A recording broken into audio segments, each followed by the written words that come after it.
All right, Sam. I'm going to turn you down, just me up right now. Hello, you're down. You shouldn't hear anything, so it's just me. All right, we want you to so flash over there now. Oh.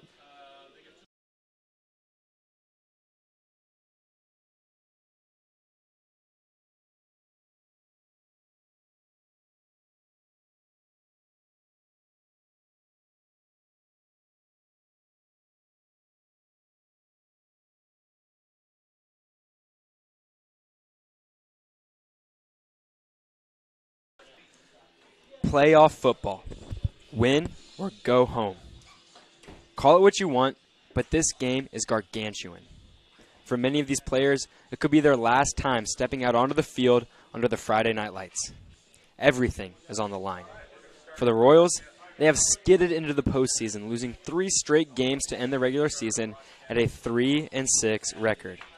However, 2 weeks ago, the Royals showed signs of life as they took the second-ranked Brownsburg Bulldogs down to the wire, losing 10-9. For the Panthers, they have been stout. Winning 3 straight games, they ended their regular season 7-2 and ranked 7th in the state. Tonight, these two teams meet again. The Panthers defeated the Royals 31-13 in Week 2 of the season. But a lot has changed since that matchup. Tonight is a new night. Both teams need to win if they want to keep their seasons going, their hopes alive, and to keep playing the game they love. HSC versus North Central. Coming to you next on Southeastern Sports Network.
Welcome back, ladies and gentlemen. We are here tonight at Royals Reynolds Stadium at IU Health Field for the sectional matchup between the North Central Panthers and the Hamilton Southeastern Royals. And while we are excited for the game tonight, we must take time to recognize that some things in our community are bigger than football.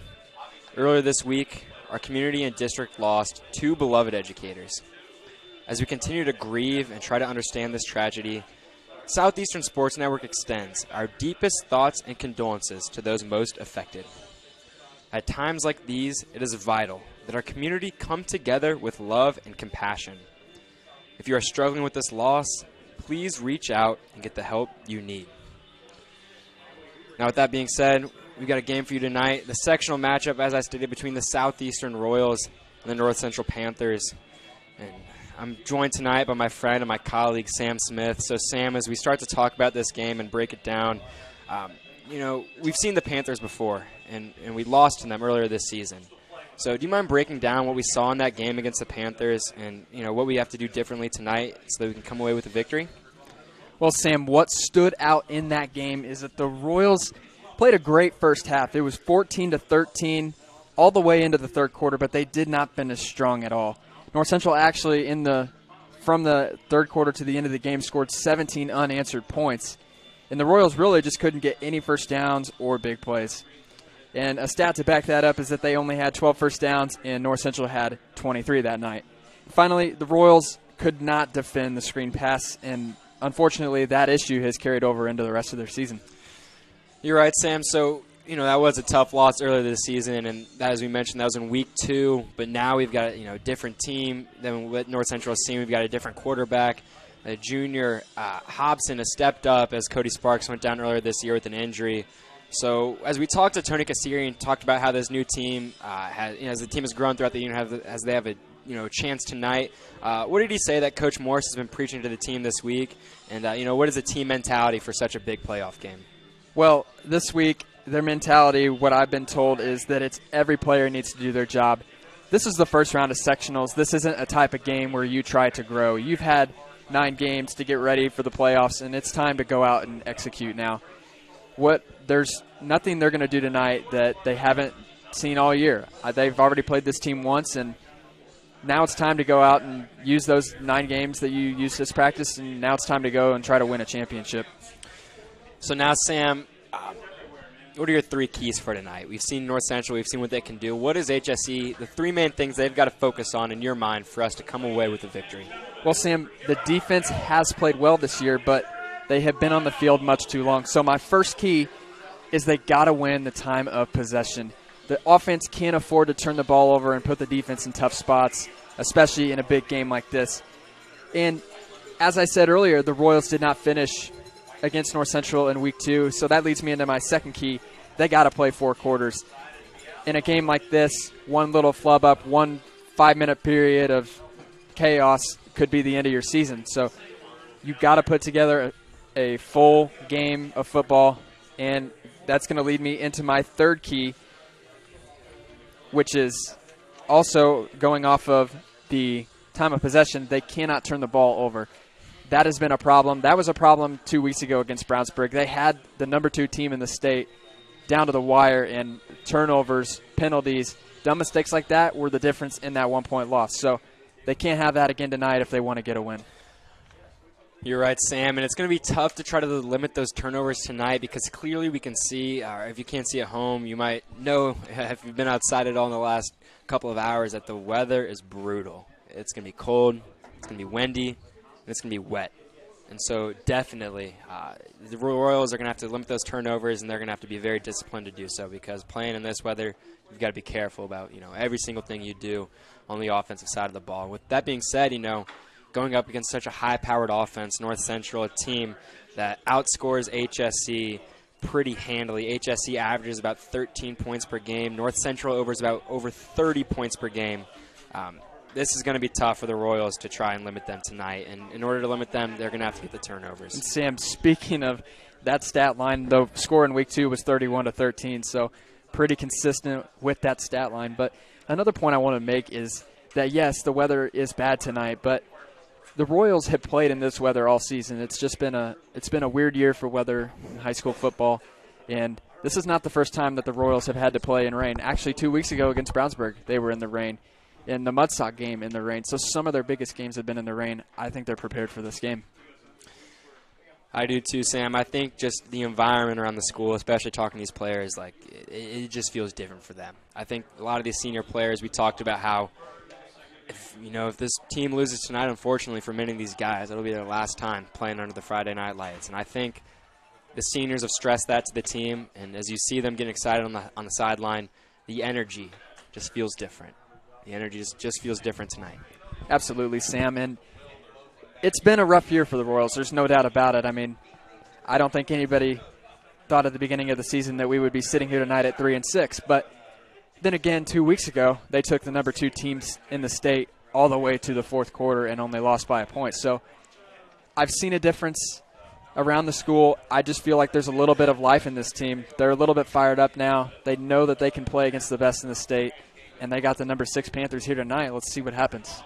And talking about being fired up, these Royals have a chip on their shoulder tonight. Earlier this week, the Indy Star released playoff predictions for high school football. And talking to junior cornerback Jake Huston, he mentioned to me that in the newspaper, the Indy Star picked the North Central Panthers to beat the Royals, and their reasoning was that this was a very easy pick. And I know that's not sitting well with the team, as there is a short, low kickoff that is bobbled, and he's going to be recovered at the 24-yard line. So, that kick looked not great coming off of the right leg of Mitchell Street, but, good position for the Royals. Sam, we saw many kicks like that a few weeks ago, and while it's a little bit risky to do that on the first play of the game, I mean, they're on the 24-yard line. So I like the call by Morris, just being aggressive. I mean, the Panthers are good. They're the number 6 team in the state. You're not going to win by playing conservative. Well, here we have senior quarterback Liam Thompson for the Panthers heading out on the field. That's a handoff to the running back Tarver, who is wrapped up with not much there. Not much of a gain for the Panthers. That's what the Royals need right there. They just need to keep the Panthers' high-octane offense to short gains. They're not going to be able to run the ball to 30 points tonight, so that's a good start for the defense. Thompson once again in the shotgun. He's going to pass, looking around, scrambles. He can run, and he is just forced out of bounds by the Royals. And they're going to throw the flag on the sideline for a late hit. I think that's going to penalize Jake Huston there. And I know he was running out of bounds, and there was no need to to force a hit there, but it looked like the contact was prior to the sideline. So I'll be excited to see what the – oh, it's a call on the offense. So the Panthers marching back. That was the way the flag came out right at the timing of him stepping out of bounds. I thought for sure it was going to be a late hit, but as you said, he was far in bounds, and you can't just let the QB take his time out there. I mean, this is a physical game, and if the QB's going to take off and run, he's got to expect to get hit. Well, already with these first 2 plays of the offense, the North Central Panthers tend to pass the ball 65% of the time, but Thompson is one of the team's leading runners. He has legs, and he is agile. And Kasiri said it's going to be big to try to contain him this week. As the Royals try to there, Thompson scrambles up the middle for a quarterback keeper, picks up a few yards. That's going to make it a 3rd and 10 from the 24-yard line. And Sam, there was quite a big hold that was not called there. 52 was tackled to the ground. No call, and it looks like North Central's going to keep the offense on the field. My bad, it is 3rd down. I thought it was 4th down due to the penalty. That wiped out that down. Here's Thompson. It is shotgun formation, 3 receivers bunch on the far side of the field. He's dropping back to pass. Scrambles a little bit and throws it low for the intended receiver. That is number 29 for the Panthers. Let's take a look at this play right here.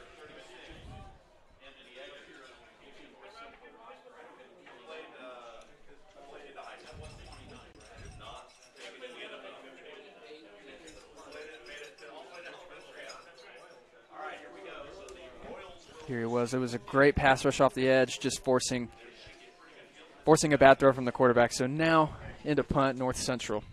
Oh, that's a low snap, and the punt is not going to – he gets it off, but it's blocked. Let's go. Wow, what a start. These conditions already having an impact, clearly. So, wow. What a play. What a start for the Royals. They already get the ball to start off in the red zone. There it is. We're going to get a look at it. A low snap. And then he tries to kick it, and that's where it was blocked. And from our point of view, Sam, it looked like he got it off. I thought the punter was going to make a pretty athletic play after a low snap, but great play from the special teams to get it blocked. And good start for the Royals. Here we have the offense and Hobson in the pistol formation. Great Harris field behind position. him. It's a handoff to Harris. He's running up the middle. Not much room to run, and there's a swarm of Panthers there to bring him down for a gain of about 2. And Sam, you would love to punch it in the end zone here.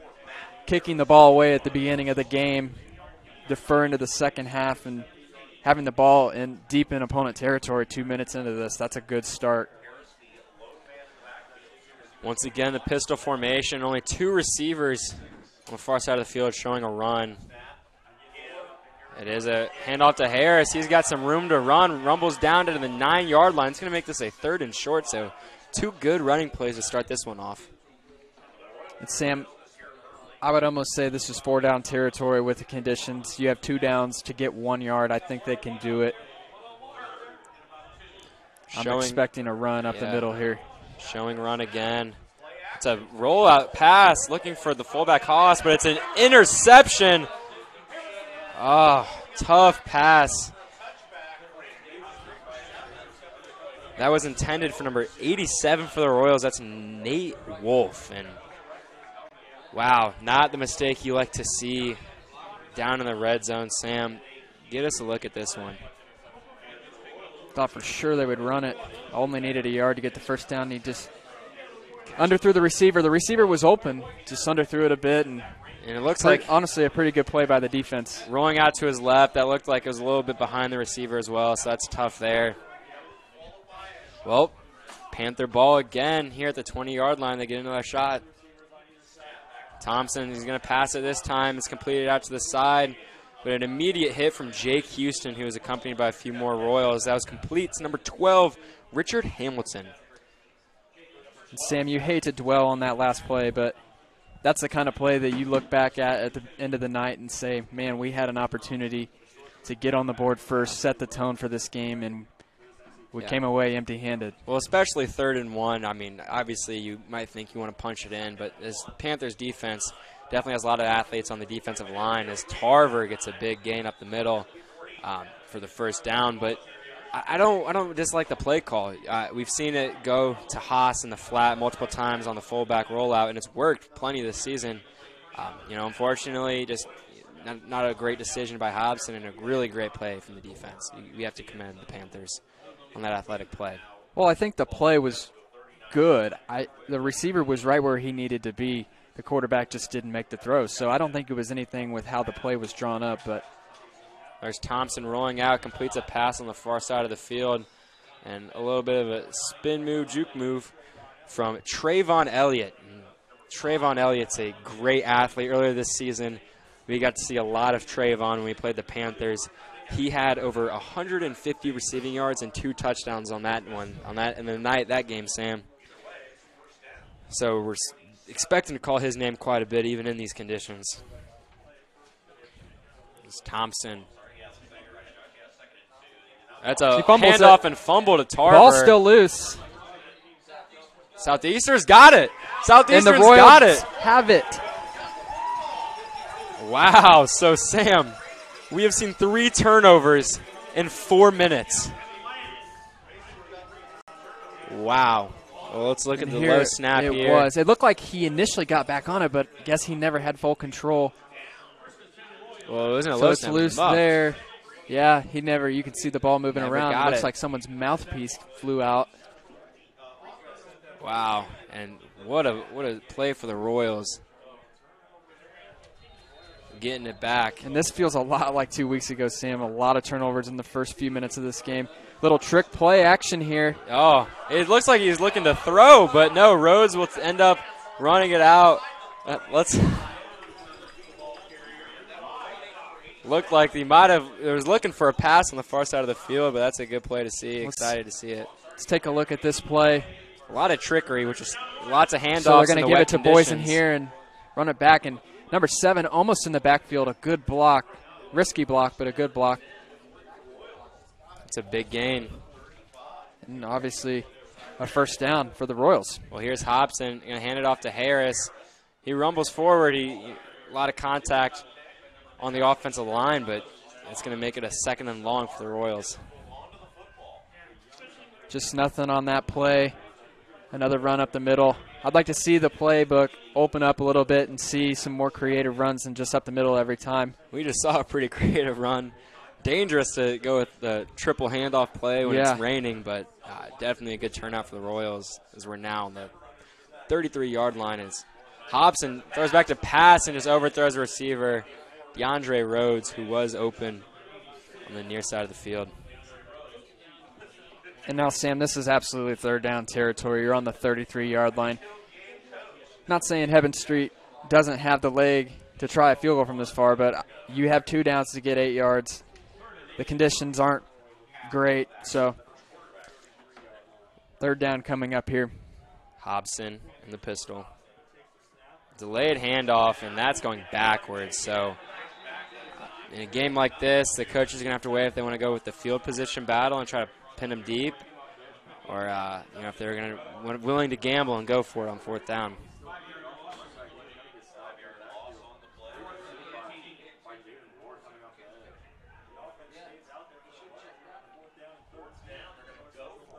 It looks like they are going for it. Oh, Matt Harris hit him with a pooch kick. That's a good punt from Harris. They're going to be able to pin it. Oh, unfortunately, it rolls into the back of the end zone. That was a good kick there from the running back. Yeah. With the left leg. Quite impressive. Got good contact with the ball. So that was a 36-yard punt, but that's going to be a net of 16 since it comes out to the 20. Not the end of the world, but definitely something to think about as this game moves on. Yeah, absolutely. And if you looking at the lights, it's definitely coming down hard. We can see the rain. Starting to get on the window a bit too, so we apologize if the view becomes blurry at points. Thompson rolling around, throws a pretty good strike. And he fumbles it. Oh, he fumbles it. I think the Royals HSC has it. And wow, they do. HSC has the ball.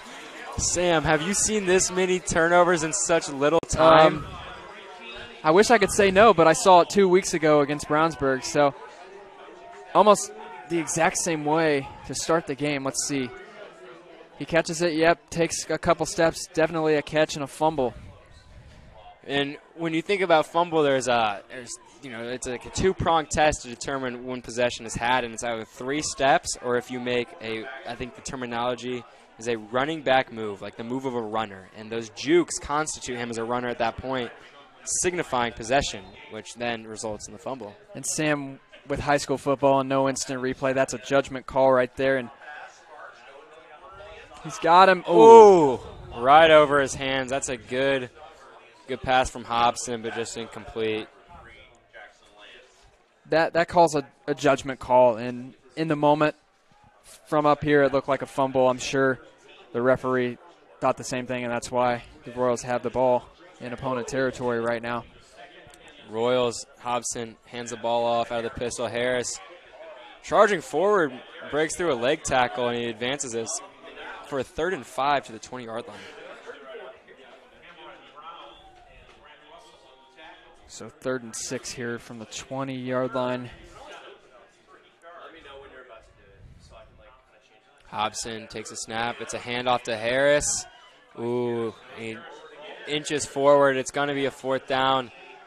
Well, we've seen the turnovers. We've seen, how hard it is to maintain possession here. Do you go for the points, do you think, Sam, or try to get the 1st down and try for the touchdown?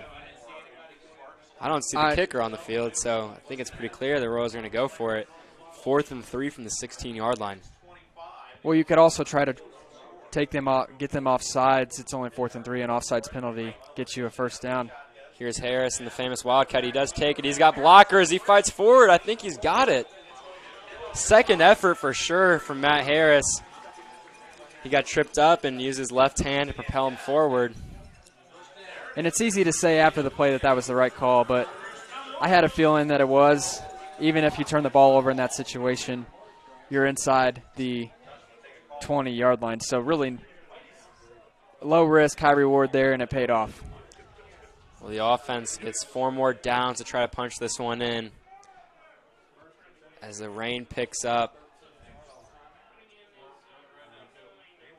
They've got a heavy formation on the left side of the line, lots of blockers, and it's a handoff to Harris.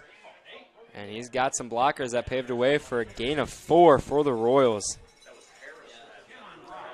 Just chipping away right there. Nice 4-yard gain. If you do that every time, you're gonna get first downs and you're gonna punch it in eventually.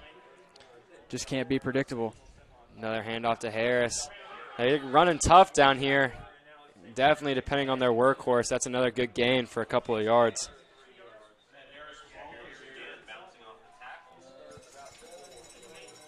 Sam, this is the second time that they've been inside the 10-yard line. So, like I said, we don't like to dwell on that one play, but we could potentially be going up a couple scores here. Well, we definitely need to punch one in. These opportunities are few and far between, especially in a playoff matchup. As Hobson, once again, the left side of the line is heavy with blockers. It's a handoff to Harris. He's got room. He runs forward. I think he's got the first down. A lot of blockers who definitely did their job to get Harris down for the 1st and goal. And look for the Wildcat formation. Hobson trotting off the field.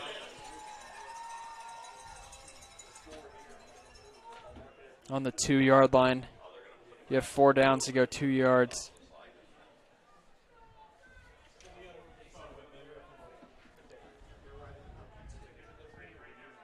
Hobson is indeed not in the huddle. It's Harris with the, once again, heavy left side of the line. Direct snap. He's got room. He's charging forward. That's a touchdown for the Royals.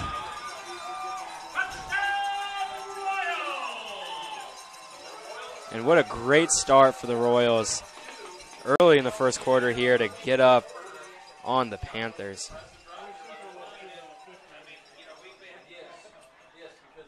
So that was boys in motion. Just simple Wildcat play up the middle and power running by Harris. Harris just churning the legs. Now Heaven Street for the extra point attempt. We got a penalty marker down. And Heaven Street, as was mentioned earlier this week, Heaven Street's hurt, as a matter of fact. And so now we're going for 2. The penalty flag moves the ball forward to the 1-yard line, and Heaven Street with a damaged leg. We're going to go ahead and see the Royals go and try to go up by 8 on the Panthers. I like the call. You got 1 yard to go. You just ran the play. It worked. Now they're going to do the exact same play. Well, the Panthers are ready for it this time. We've got a couple picking up Harris and throwing him backwards. So now the Royals are up 6-0. And although it's unfortunate that we don't get the point after touchdown, in these conditions, the Panthers might not be able to put the point after touchdown up as well. So 6-0 Royals with 4:32 left in the 1st.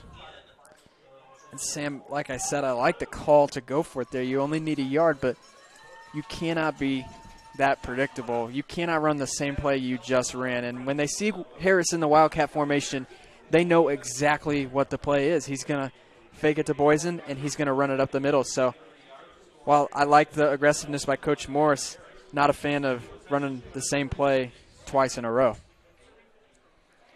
Here comes Heaven Street to boot one out.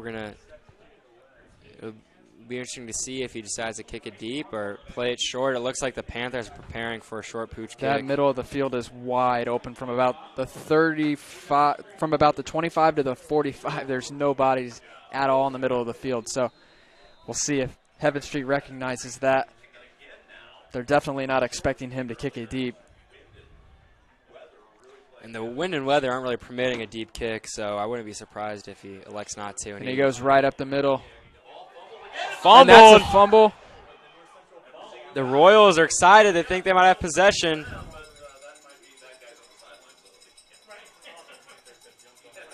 And North Central retains, it looks like.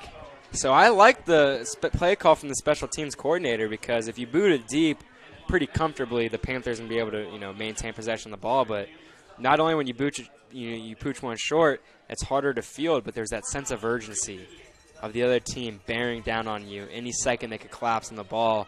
And, that definitely affects the mentality of a Panthers returnman trying to handle this ball in these conditions. Well, Sam, you said it earlier, Hebben Street is also a bit dinged up, so definitely makes his life a little easier, as we have quite a big chunk play right there for about 14 yards. That's number 9. That's Trayvon Elliott. And there's the screen pass, short passes that really hurt the Royals. I think watching this team over the last couple of weeks, especially 2 weeks ago against Brownsburg, against the number 2 ranked receiver in the state of Indiana, this Royals team was phenomenal in stopping them in the deep passing game. But when it comes to screen passes and short passes, that is definitely our Achilles heel. As Thompson looking to throw, that's a drop. That's a drop from the Panthers receiver there. That is Antoine Canaday.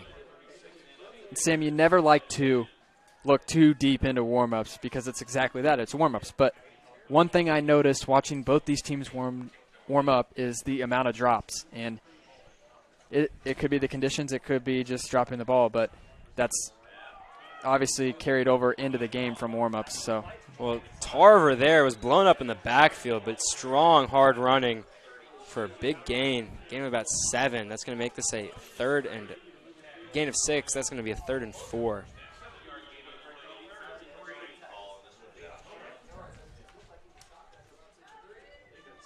And this could even be 4-down territory for the Panthers. We haven't really seen their offense get going yet, so hard to tell how aggressive they might be here. But if they don't get the first down, I'd look for the offense to stay out there. Thompson snaps it, throws it to the side. That's caught. It's Trayvon Elliott again. Out of bounds. That is Trayvon.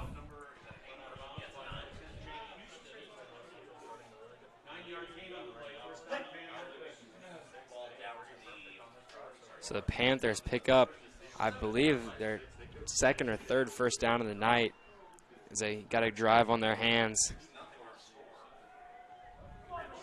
It's been quite a long first quarter, Sam. Thompson in the pistol and the shotgun, Tarver behind him. Throws a strike that is dropped. It's another drop. Player there was Jordan Bingham on the other side of the ball, who was unable to bring it in. So I think it's pretty clear why Trayvon Elliott's the man getting the looks, because the other 2 receivers, Antoine Canaday and Jordan Bingham, are 0 for 3 on trying to bring in the ball tonight. Not a great start for this team, as we said, that loves to pass the ball 65% of the time. Here's Thompson. That's it. He keeps it. He's going to roll out. He's got some yards to go. He lowers the shoulder, takes some defenders with him down to the 30-yard line. Tough run from the quarterback. Tackle on the play from Manny Daniels. Quarterback not afraid to take a hit. That's the 3rd or 4th time we've seen him take off.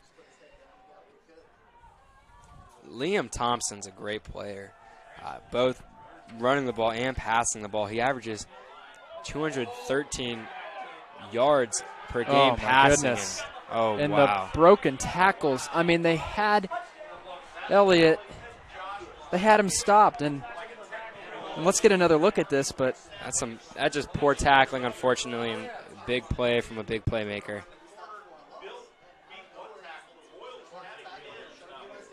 Right here, you got 2 players in the backfield.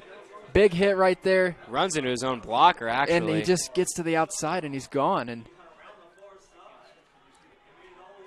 yeah, man, that's the kind of play that frustrates you, because you're looking at a potential tackle for a loss, and now they just put up 6 like that, just responding.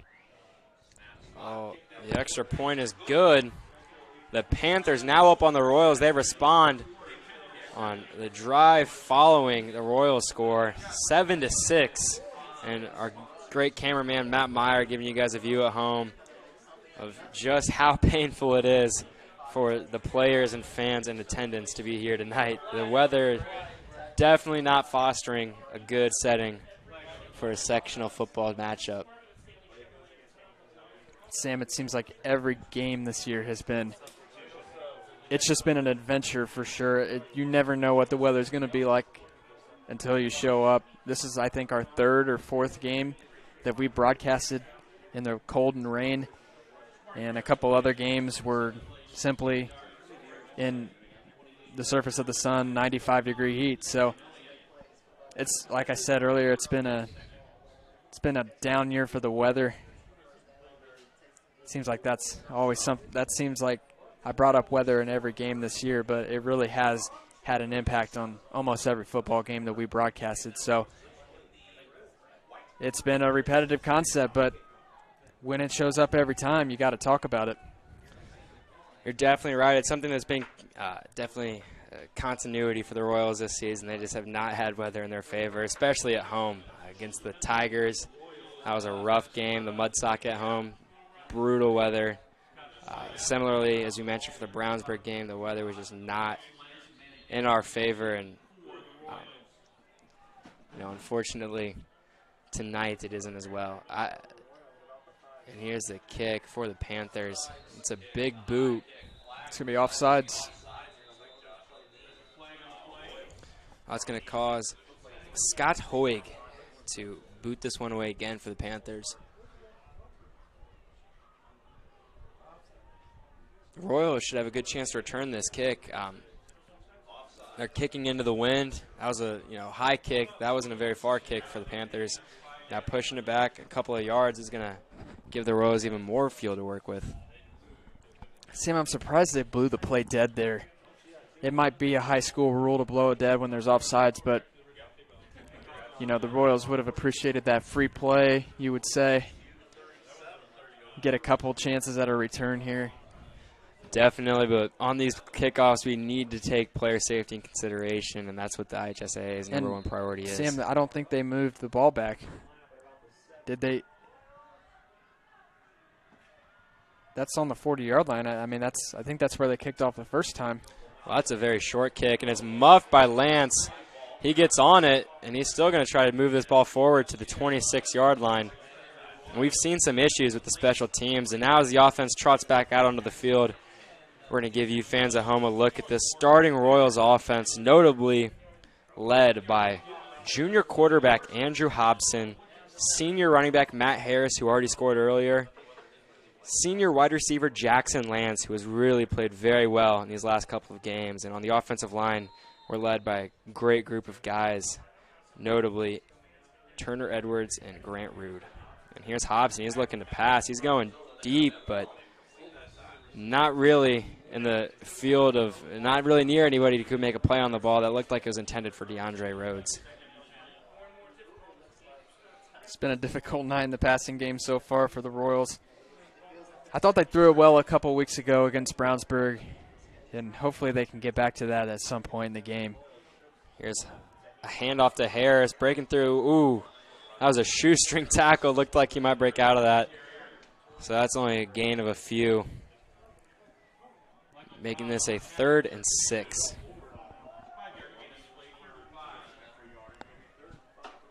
And Sam, you really don't want to go 3 and out here. They've been surprisingly well with the time of possession so far through the first 10 minutes of this game, but a 3 and out here would certainly shift that. Here's Hobson. He's looking to pass. There's a blitz. Throws it out to Boysen, who makes a good attempt at it. He came down with it. He took a big hit and a big one-handed catch, but unfortunately he took the ball backwards 5 yards. So great athletic play, but not a great gain. It wasn't a great play for the Royals in terms of field position. And it looks like the offense, we've seen them stay out here only to switch off. Timeout for the Royals. It looks like they're preparing for a Harris punt. So with 1:28 left in this first quarter, your Royals are trailing 7-6 here in this sectional matchup. We'll be back with you shortly on Southeastern Sports Network.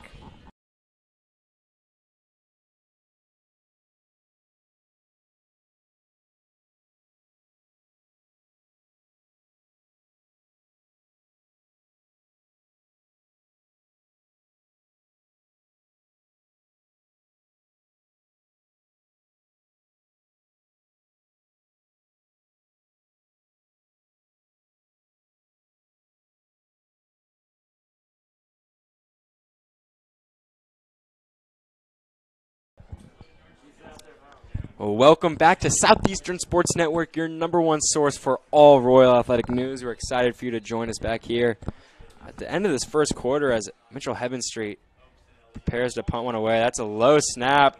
They get defenders back there, but he gets it off, and that's a boomer. A line drive back to Trayvon Elliott, who's got room to run.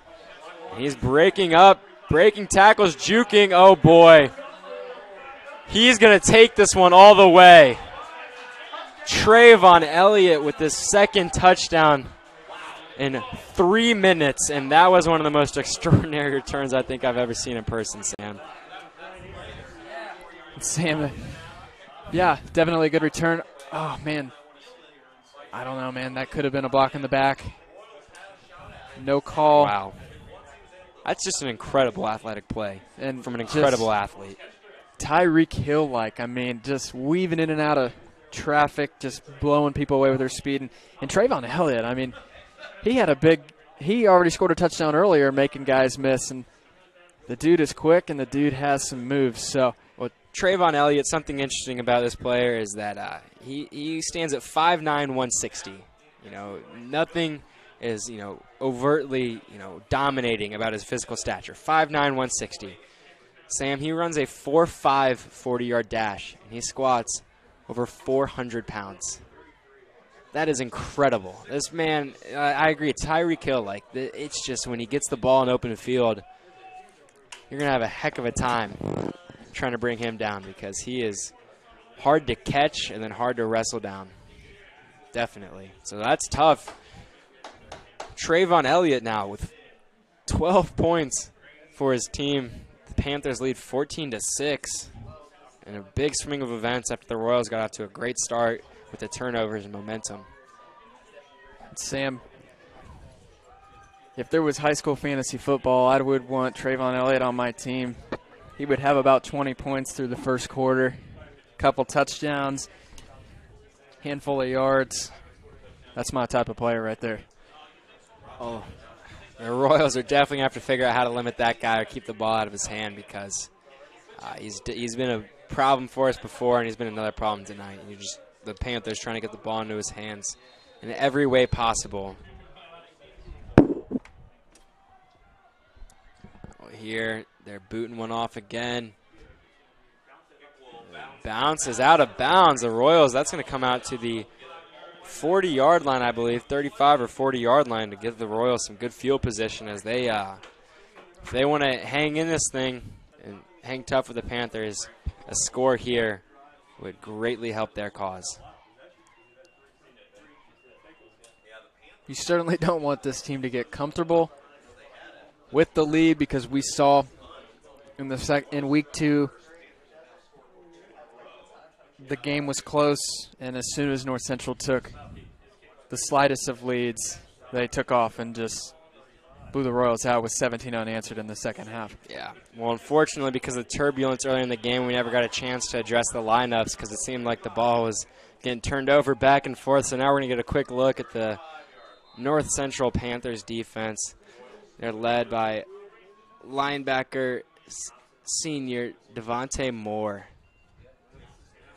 And here, that's a short completion to DeAndre Rhodes. Works forward for a gain of about 6. So good start on this drive, keeping the pace ahead of the Sticks. It's going to wind up for a 2nd and 4 at the 43-yard line. 2nd and 2, my apologies.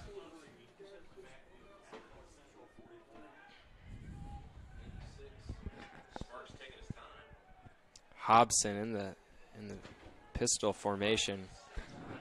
Audible for the Royals. Maybe they see something they want to exploit. Hobson going to use his legs. That's a first down. Takes quite a hit from 3 Panthers. That's a big play from the junior in a big game. I'm wondering if that was a design QB run or if that was a legitimate play action play. He was pretty decisive to run it there. Hobson, he's going to throw this one out. That's a completion to Ben Boysen. And something interesting about Ben Boysen, we saw him make a great one-handed snag earlier in the game. He's playing with a broken hand right now, Sam. Playing with a club on his hand. So that's definitely just a testament to his toughness and his willingness to be out here with his team as this first quarter comes to an end. Your Royals losing by 8. The Panthers with 14 and the Royals with 6. We'll be back with you after the quick break on Southeastern Sports Network.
Welcome back, ladies and gentlemen, to Southeastern Sports Network for the broadcast of this sectional matchup between the Panthers and the Royals. Here is a 2nd and 6 for Hobson in the shotgun formation.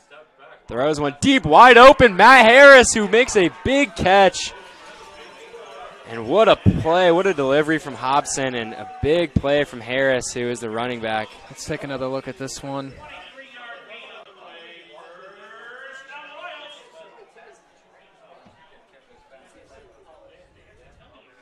Well, definitely a big play from Hobson. Throws a good pass, good touch pass over the middle into a window. As we get back just in time for play, Harris takes a handoff for a good gain. And Harris, who I believe Harris has definitely been a work. That was Haas there on the carry, not Harris. But Harris, the big reception. He's been a workhorse for the Royals. We haven't really seen him catch much out of the backfield, but that's a big play from him. Here we have Hobson 2nd and 8 in the pistol formation. 3 receivers on the far side of the field. Hands off to Harris, makes a man miss. He's running forward. That's a good run again from Matt Harris, 3rd and short. Another solid run there. The Royals' run game being pretty effective tonight so far. Past game, they've had their moments. But overall, this offense has moved the ball. Just a couple turnovers, a couple mistakes, and not a terrible game so far through a quarter. Well, that's going to draw an offsides. Hobson with a hard count gets the Panthers to bite. That's going to be a first down. And that's big. We've struggled with 3rd and short this season, and when the defense, makes a mistake and they take away our 3rd and short, it definitely helps, as now we have a 1st and goal from the 10-yard line. From the 11-yard line, so not quite 1st and goal. Handoff to Harris. He's working forward. The offensive line, Sam, has been dominant tonight, especially in the run game. You're absolutely right. And Matt Harris is already a talented enough runner on his own, but the offensive line, when you put a good offensive line and that combination together, it can be deadly, and you're seeing a good 4 to 5 yards every time they run it. Hobson, he's going to pass it. towards the end zone, incomplete, intended for Boysen. A breakup on that play from the Panthers. Sam, is Julian Gay. I'm just not sure on 2nd and 6 why you wouldn't stick with the run there. It's been working the last couple plays, and you got to roll with a hot hand. And well, they roll with the hot hand on this 3rd down. They hand it off to Harris, who's going to be stopped short. 4th down for the Royals now, and I agree. 2nd and 6, you have a chance to stay ahead of the sticks. If you need to pass, you could turn to your 3rd down to pass the ball. But we're going to send the field goal unit out, take the points where we can get them. Heavenstreet, he's been very accurate this year. He's been a great kicker for the Royals, no doubt. Unfortunately, last week his extra point was blocked. That resulted in the 10-9 loss. Hopefully, he was going to be able to get this one up high enough, out of the hands of the Panther special teams. High snap. It's a good kick, and the kick is good. Heavenstreet, high snap. They got some pressure on him, but he puts it through for the Royals. Big play from Mitchell Heavenstreet. The referees are huddling over here. Not sure if that's a coincidence or if they're talking about the play. I think they're just getting in position. Just happens to be a coincidence. I thought maybe they were huddling to talk about the kick. Maybe they were going to reverse the call. Well, unfortunately for the Royals, back to deep is number 9, Trayvon Elliott. He already has 2 touchdowns, and if Heavenstreet sticks with the same philosophy he's maintained all night by kicking a short one, should stay out of his hands.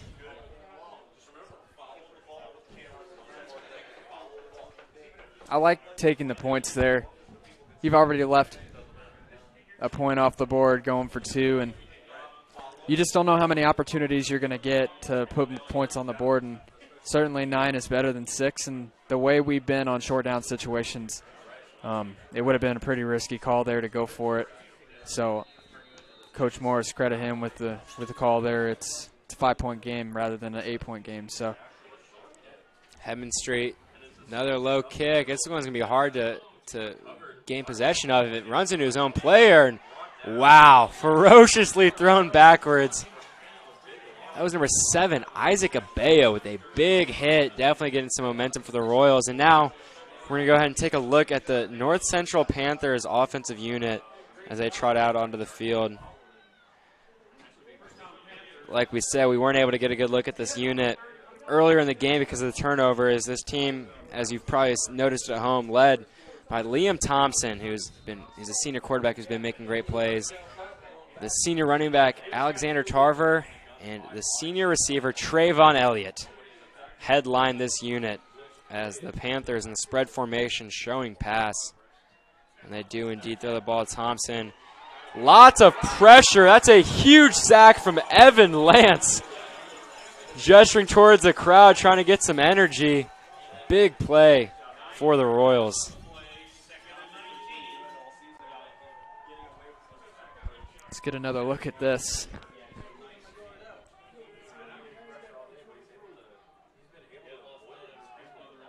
Only rushing They only blitzed 4. Just an interior defensive lineman got in there and won his matchup, and just a great defensive play. Yeah, you're right. That was just Lance making a play on his defender. Great physical, great athletic play here. Thompson, design quarterback run. Not much of anywhere to go. On the hit was 33, Zach Peterson for the Royals. And as we talked to Kassir earlier this week, Sam, he was saying to us that Thompson was obviously the player they had to worry about the most. He's the leader of the team. He's the facilitator. He's their playmaker. And he said that if they could contain Thompson on the outside, not let him scramble outside of the pocket, then he was hoping that eventually the interior blitz, especially from the defensive linemen, Craig Kunkelman, Zach Peterson, and Evan Lance, as we saw in that sack, we're going to be able to bring him down. And the Royals executed that perfectly as they get good edge pressure again. And Thompson airing one out deep, overthrew, you guessed it, Trayvon Elliott. And Sam, Elliott had his matchup won, and that had 6 written all over it. Just a little bit overthrown by Thompson there. That extra pass rush at the last second might have been the difference. And you're right. That was a tough throw, especially in these conditions. And, you know, overthrowing a receiver like Elliott, that takes a lot of arm strength because he has some wheels on him. That's a – and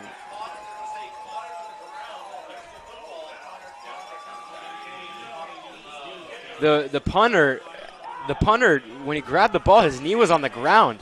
He's down. The Royals are going to get the ball at the spot of the foul where he punted. Let's get a look at this for the fans at home. Because the punter's knee was down when he got the snap, he's down at the 16-yard line. The Royals have the ball inside the red zone. A costly mistake for the Panthers, something that was definitely not needed. And Sam, I got to be honest, I was a little bit confused. I just heard a super loud noise up here in the press box. I don't know if it was the PA system or just everybody yelling at once. But well, there's definitely a lot of excitement. I, too, was a little confused, and that's a pass to the back of the end zone. That's going to be a pass interference. Pass interference, wow. That's in the end zone. I think that's going to spot the ball. Well, that's a 15-yard penalty. I think it might be half the distance to the goal, however, since we're inside the red zone. Still, 1st and 6. Go to that run game. It's worked the whole game so far. You have 4 downs to get 7 yards. Run it 4 times. I mean, if the pass game's not there, go with the hot hand, and Harris has been the hot hand so far. So anything else than a run here, I'd be really surprised. Oh, a bobbled snap. Oh, boy, it's still rolling. I think the Royals might have gotten it. That bounced around quite a few times. Wow, that's dangerous. That is definitely dangerous. Wow, the Royals are lucky to get that one back. Bounces off a couple of helmets. Looks like they're skipping rocks out there. The Royals able to maintain possession. Like they're playing hot potato with that ball. It's all over the place. So what was it? 1st and 1 is now 2nd and 5, so costly mistake. Oh, and he bobbled it again.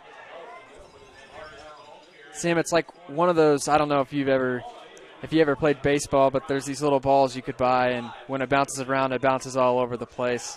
Kind of a bad analogy, but that's what it looks like to us right now. I mean, Hobson's bobbled it for 2 plays now in a row. Well, 3rd and 2 from the 8-yard line, we need a good possession. It is a good handoff to Harris. Flag comes in. Ooh, this call is going to be very important because I think Harris was stopped short there on that play. Holding on the offense, so a 3rd and 2 will now be a 3rd and 12. However, it's still 3rd down instead of 4th and 2. So, well, as evidenced by our earlier drive this game, passing in the red zone has resulted in 1 interception for the Royals, and there's no need to force anything here. But considering these conditions, that penalty might move us out of safe field goal range at least. It's 3rd and 12 from the 18-yard line.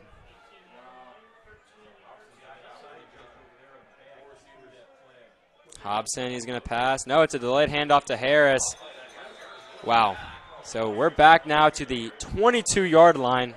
After the pass interference got us down to the 6, we march ourselves backwards 16 yards. Definitely going to make this potential field goal much, much more difficult. And they've had that delayed handoff down. I mean, the Royals have tried it 3 or 4 times, and every time they've just been stuffed in the backfield. They're not fooling anybody. Pooch punt might be on the radar. They don't trust the conditions for a field goal here. Oh, it's going to be a pass. Looking for Jackson Lance and broken up, double covered. That's a tough pass. That's a tough play. That's a tough missed opportunity for the Royals off of a North Central mistake. I'm just not sure what it's going to take for this team, Sam. I mean, how many opportunities is it going to take for them to have the ball inside the red zone and before they execute. I mean, we talked about it in the beginning. We said their mentality is do your job. You got to come out here and you got to execute. You've had 9 games to make your mistakes. Now you got to be perfect, and we just haven't seen that so far. No, you're right. We've seen a lot of missed opportunities for the Royals.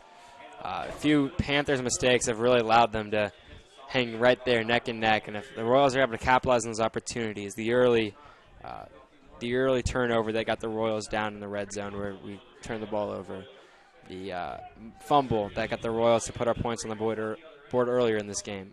When we had to settle for a field goal, we could have maybe punched it in. Unfortunately, we have missed a lot of our opportunities. This Thompson, he's looking deep. And that could have been offensive pass interference. No call. And Jake Huston, the cornerback who got thrown down there by Richard Hamilton for the Panthers. Huston came up pretty upset. Teammate had to hold him back from getting in the face of Hamilton. And I agree. Unfortunately, I don't think that ball was, the player was unable to make a play on that ball. That was pretty well overthrown. And, I mean, obvious contact. It doesn't get more apparent than that. But 3rd and 3 now, 29-yard line, 5:20 left.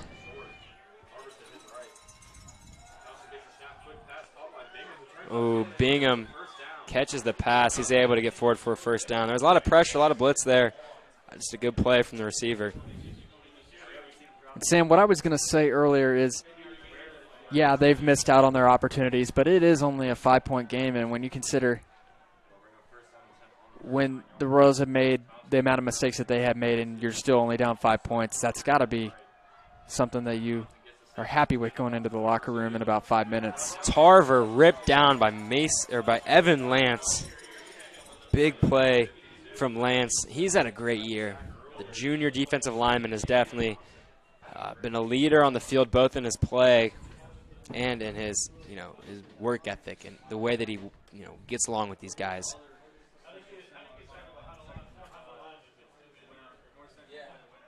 North Central taking their time now.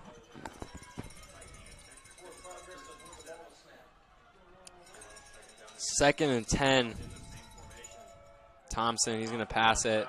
Pressure, not really there. He's looking to scramble. Gosh, the way he moves around is incredible. Ooh! Off of the hand of Hamilton, and Elliott had his fingertips on the ball, thankfully not able to come up with the reception because there was nobody behind him. He definitely wasn't going to get stopped from a chase down player.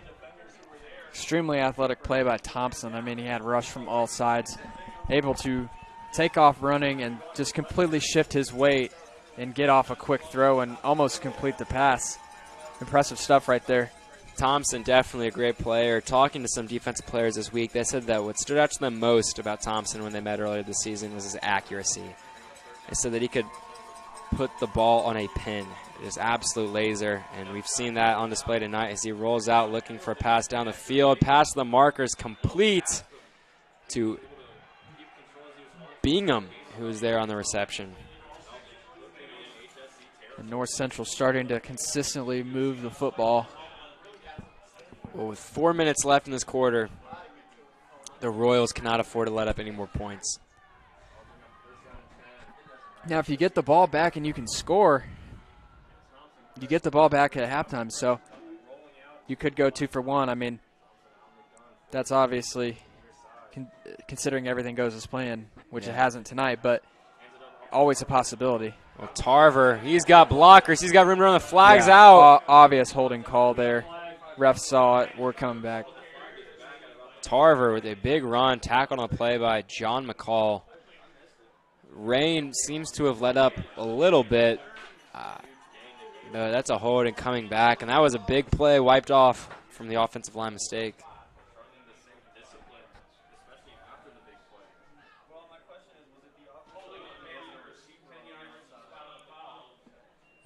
Spot foul, so only about a 5-yard penalty. Ball on the 50-yard line for the Panthers.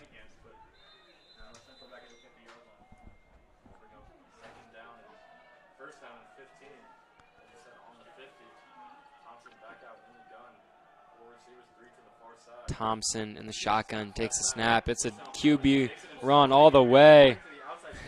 It's tackled by 32 for the Royals. That is Seth Smorelli on the play. And Evan Lance was looking for a flag on that one. He got completely tackled by the Panther offensive lineman, and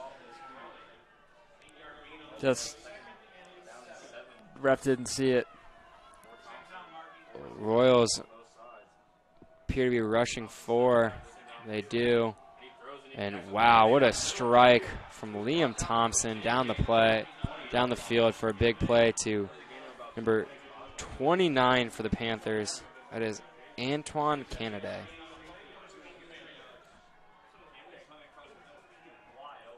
And the Panthers' tempo is very slow. They're chewing this clock as much as they can, spending time in the huddle. With 2 minutes, definitely threatening to score and go up big. It's a screen to Bingham. Wow, big tackle by the shoestrings. A late flag. That was Toner on the tackle. Might be coming back. Looks like it is. Hamilton there, the receiver for the Panthers, on the holding.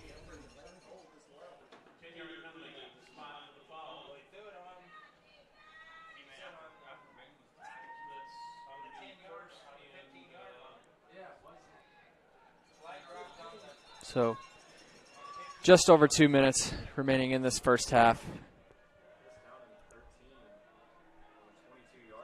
Couple holdings on North Central on this drive, but hasn't really stifled no, them much. It hasn't, because they've been spot fouls and they've only been 4 or 5 yard penalties. So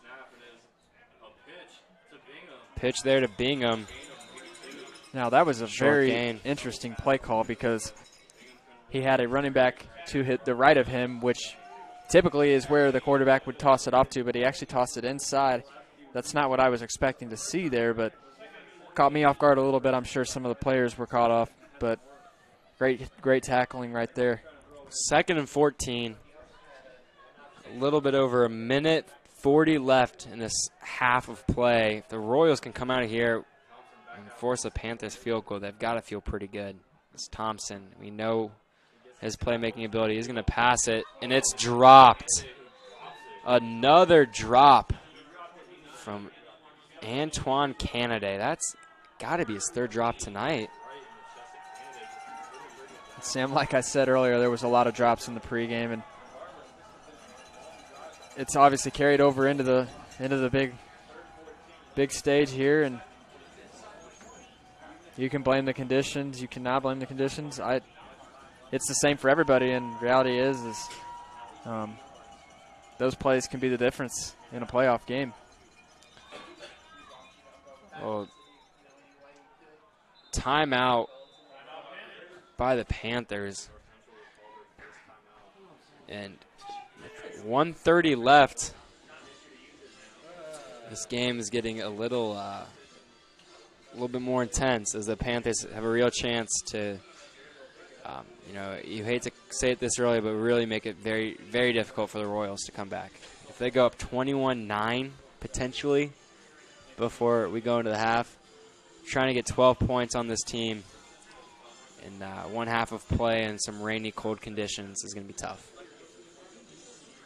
Even a field goal here would put the Royals in an 8-point hole, and when you only scored 9 points so far, 8 doesn't sound like a lot, but when you only score 1 touchdown in the first half, assuming that they don't score again, there's always time to add more to that before the half, but 8 points doesn't sound like a lot, but right now it is.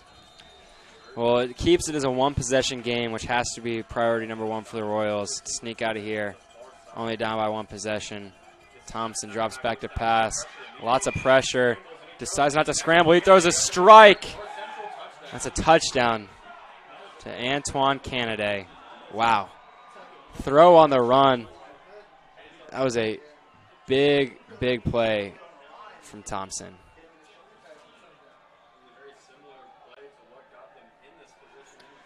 And you just wide. I mean, the middle of the field could not be more wide open.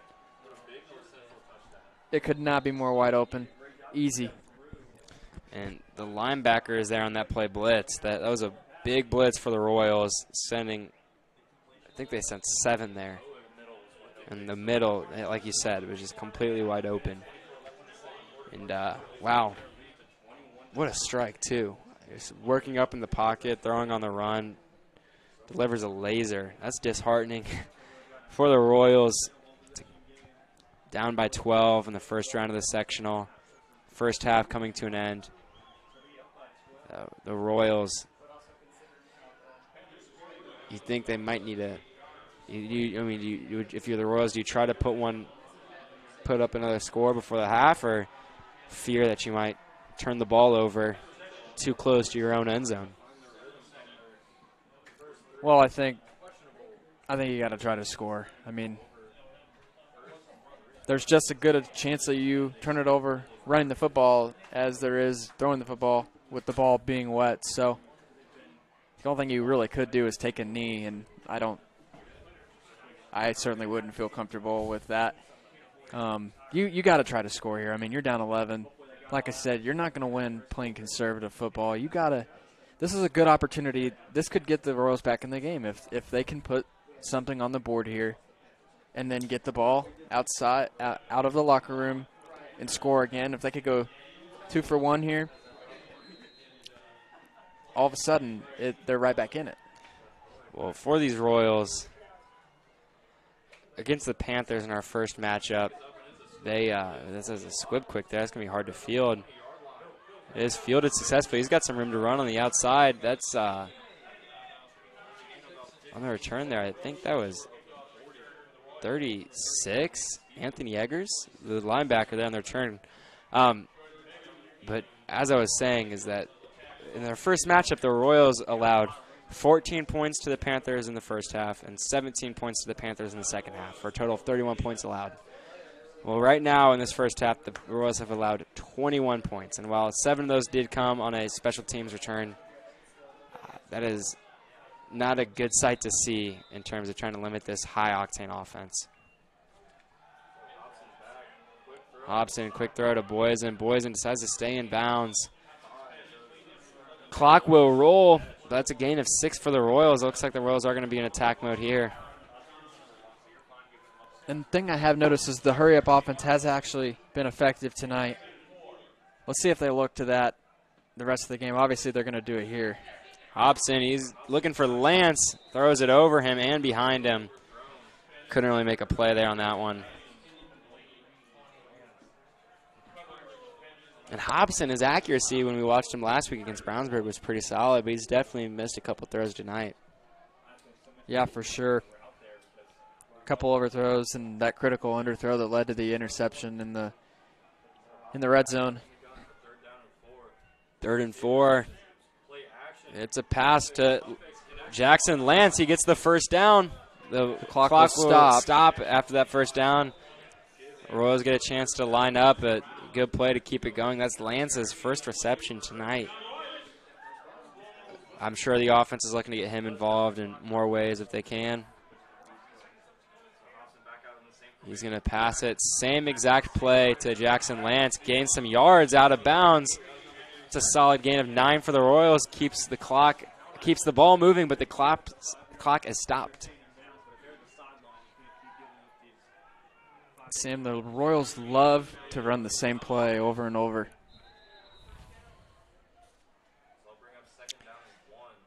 Now they're going to say it's first down. The ref came in and said, yeah, they're moving the chains. Down. The Royals still have 2 timeouts, so that's beneficial for sure. Hobson going to throw another pass short outside to Boysen, gets out of bounds. Another chunk play. The Royals just going with these quick plays, get out of bounds, move the ball. I like the play calling. Instead of trying to get it all in one big play, the Royals opting more for the more conservative route, if you will, but it's been effective. Haas in the backfield. Hobson's going to take it, try to get out of bounds. Unfortunately, he can't, nor can he get a first down. That's a timeout. Now they're going to use a timeout. That's I don't know. 27 seconds, that's definitely enough time. And we can see, just from our vantage point in the press box, we're able to see the North Central coaches, and they're definitely pretty intently focused in their press box, but they seem pretty upset with that last play for the defensive side of the ball. For which reason, I'm unsure, because Hobson was unable to do much there, but the coaches got pretty upset there on that play.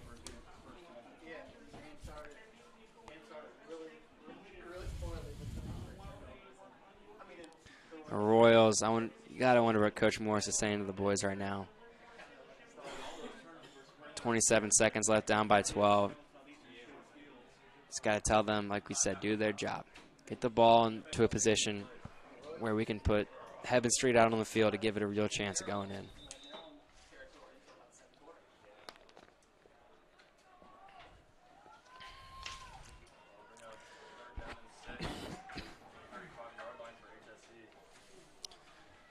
Now the other thing is it's 3rd and 6, so you also got to worry about what down it is. Looking deep. He's got a man. Overthrows Landon Morris. He was open, and there was a window for the ball there. 4th down for the Royals.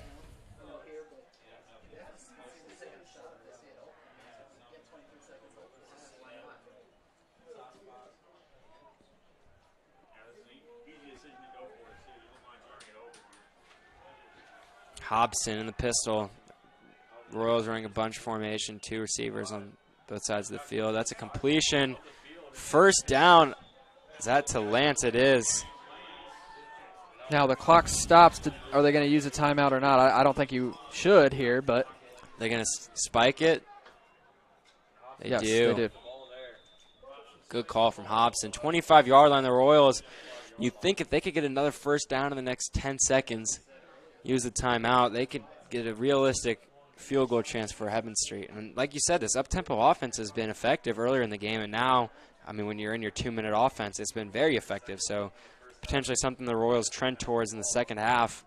It's Hobson in the pistol, takes a snap, looking to pass. Oh, lots of pressure and sacked. You've got to call a timeout there, which is, I think the coaches are going to bring Heaven Street out, call a timeout. Clock hasn't stopped yet. Timeout. Yep, 1 second left. A little bit of confusion there. After the sack, I would have liked to see an immediate timeout. Take one more chance down the field. Try to get a 1st down, and then bring out the field goal unit. So now Heaven Street, with 1 second left, he's going to get a chance from 42 yards. And in this weather and these conditions, that is not an easy task.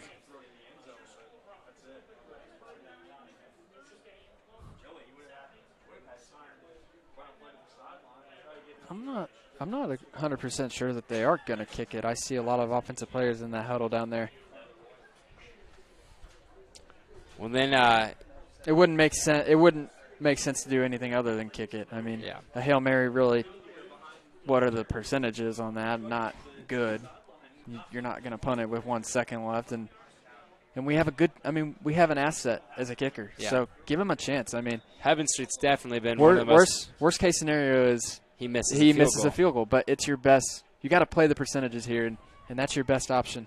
Well, and that's exactly what they're going to do. Here comes Heaven Street. Good call there, Sam. He's coming out. Hobson, the reason we saw him in the huddle is because he is the holder. He's the holder for this team. One of his duties earlier this season. And when he got the starting spot, the coaches felt comfortable with him staying in there as the holder. Here comes Heaven Street. Good snap, good hold. That's a good kick. Oh, Josh, that's pretty short from our point of view. Looked like that was a pretty well-kicked ball, but that's no good. So the Royals trailing 21-9 at the end of this half of play. We're definitely going to need to see some improvement for the Royals. We'll be back with you shortly here on Southeastern Sports Network for a little bit of halftime analysis and what we're going to look for from our point of view for the Royals to get back in this game. Be back with you next on Southeastern Sports Network.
Well, welcome back, ladies and gentlemen, to Southeastern Sports Network. We've got about 5 minutes left in this halftime of the sectional matchup between the North Central Panthers and your Hamilton Southeastern Royals. At this point, the Royals trail 21-9, unfortunately, after one half of play. The Royals definitely had a lot of good opportunities and a lot of good chances, forced a lot of turnovers for the Panthers, but unable to capitalize on a lot of those chances. So now, Sam, as we're trailing by 12, headed into the second half, potentially the last half of play for the seniors on this team, for many of them. What do we got to do differently? I want to go back to your 3 keys of the game, check up and see how the Royals are doing, as well as talk about what the Royals have to improve upon if we want to, extend our season tonight. So my first key was you got to win the time of possession battle, and they did that very well in the first quarter. Not as much in the second quarter, but overall, not a bad half from the standpoint of time of possession. So I would give that a passing grade. So that takes me into my second key, which is you got to play 4 quarters, and that one's obviously tough to evaluate at halftime. But how do you think they play? Intensity-wise in the first half, you think the intensity was there for the Royals in this high stakes game? That's tough to say, Sam. I mean, I thought they came out fired up to play and forced a couple big mistakes early, and I don't know. I just did not feel that great about the second quarter. I just felt like they really just struggled. There was a 6 or 7 minute period gap there in the middle where they struggled, and ultimately that's why they're trailing by 11. And so take us into your third key. So finally, my third key was they can't turn the ball over, and obviously that does not get a passing grade. I mean, turnovers all over the place, and that's just, I mean, it's been a problem all season. That's why it was one of my keys. I felt like if they didn't turn the ball over, I felt like they had a good chance to win. And if you look at the turnovers, a lot of them have been in the red zone, or the missed opportunities and the coming up short in the red zone. That's happened at least 2 or 3 times, and when you're only down 11 points, they could easily be up by 11 right now. I mean, that's no joke. I mean, yeah, a lot of stagnant offense in the red zone, a lot of just bad mistakes. I mean, at one point they had it on the 6-yard line, and 4 plays later they were on the 20, and we missed, and we weren't able to get the field goal. We came away empty. I mean, how's that happen? Yeah, I mean, you can't let that happen in a playoff game, and they're going to have to fix that in the second half. We'll see what kind of adjustments they made, and hopefully we'll see a different team in the second half. They get the ball first coming out of the locker room, a good chance to set the tone for the second half. We'll see what happens.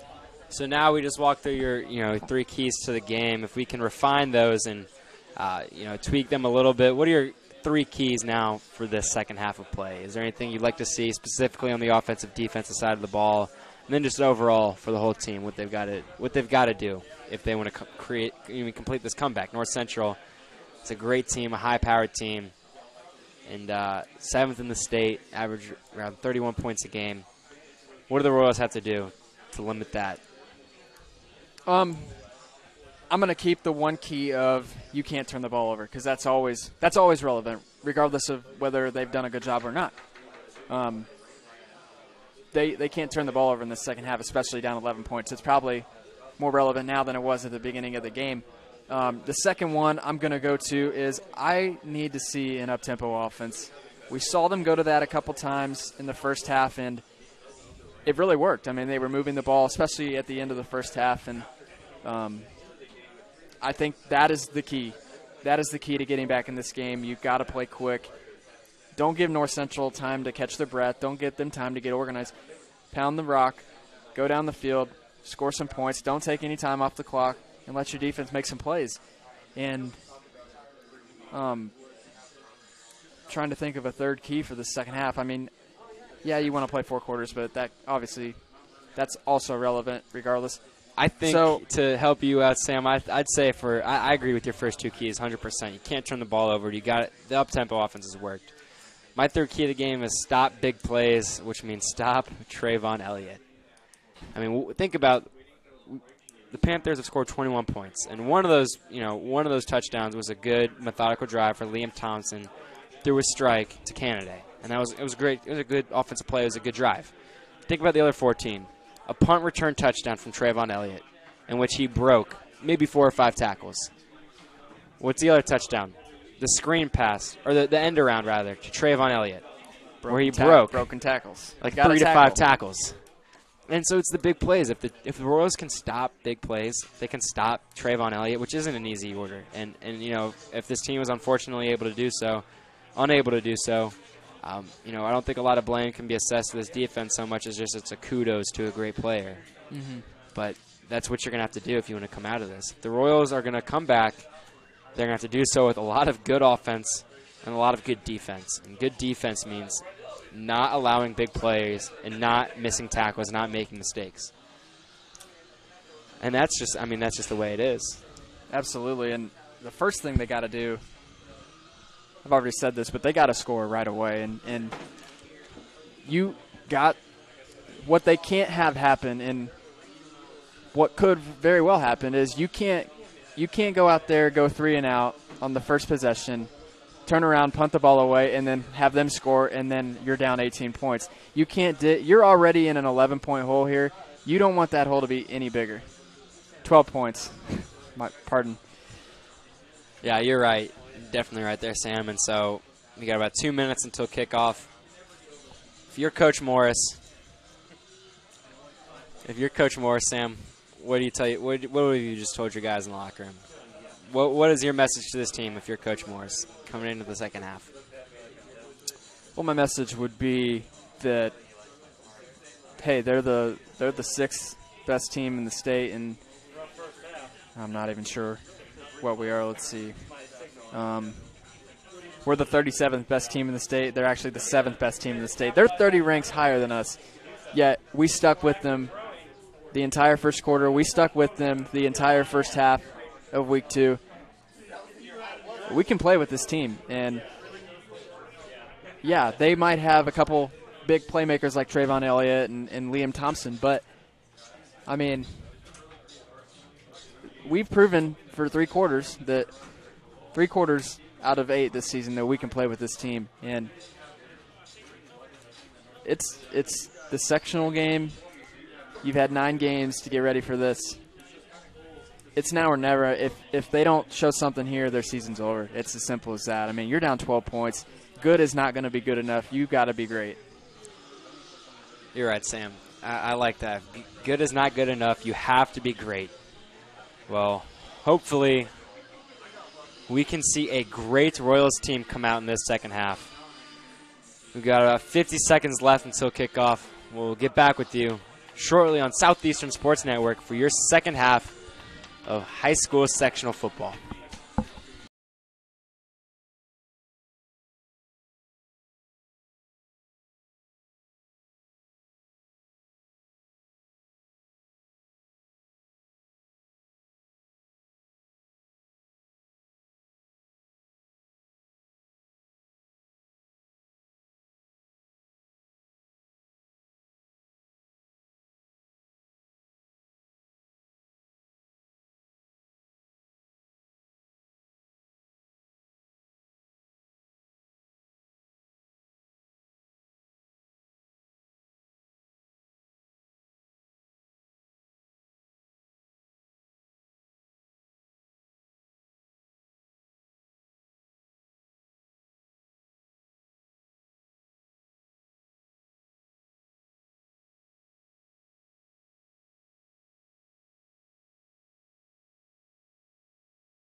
Well, welcome back, ladies and gentlemen, to Southeastern Sports Network. We are here with the second half of sectional football play for the fans at home. And as we get ready for this second half, the crowd, the student section, is diminished to one row of dedicated fans. The adults are few and far between on both sides. And the energy, especially in light of the 12-point deficit for the Royals, has seemed to have left Royals Reynolds Stadium at IU Health Field.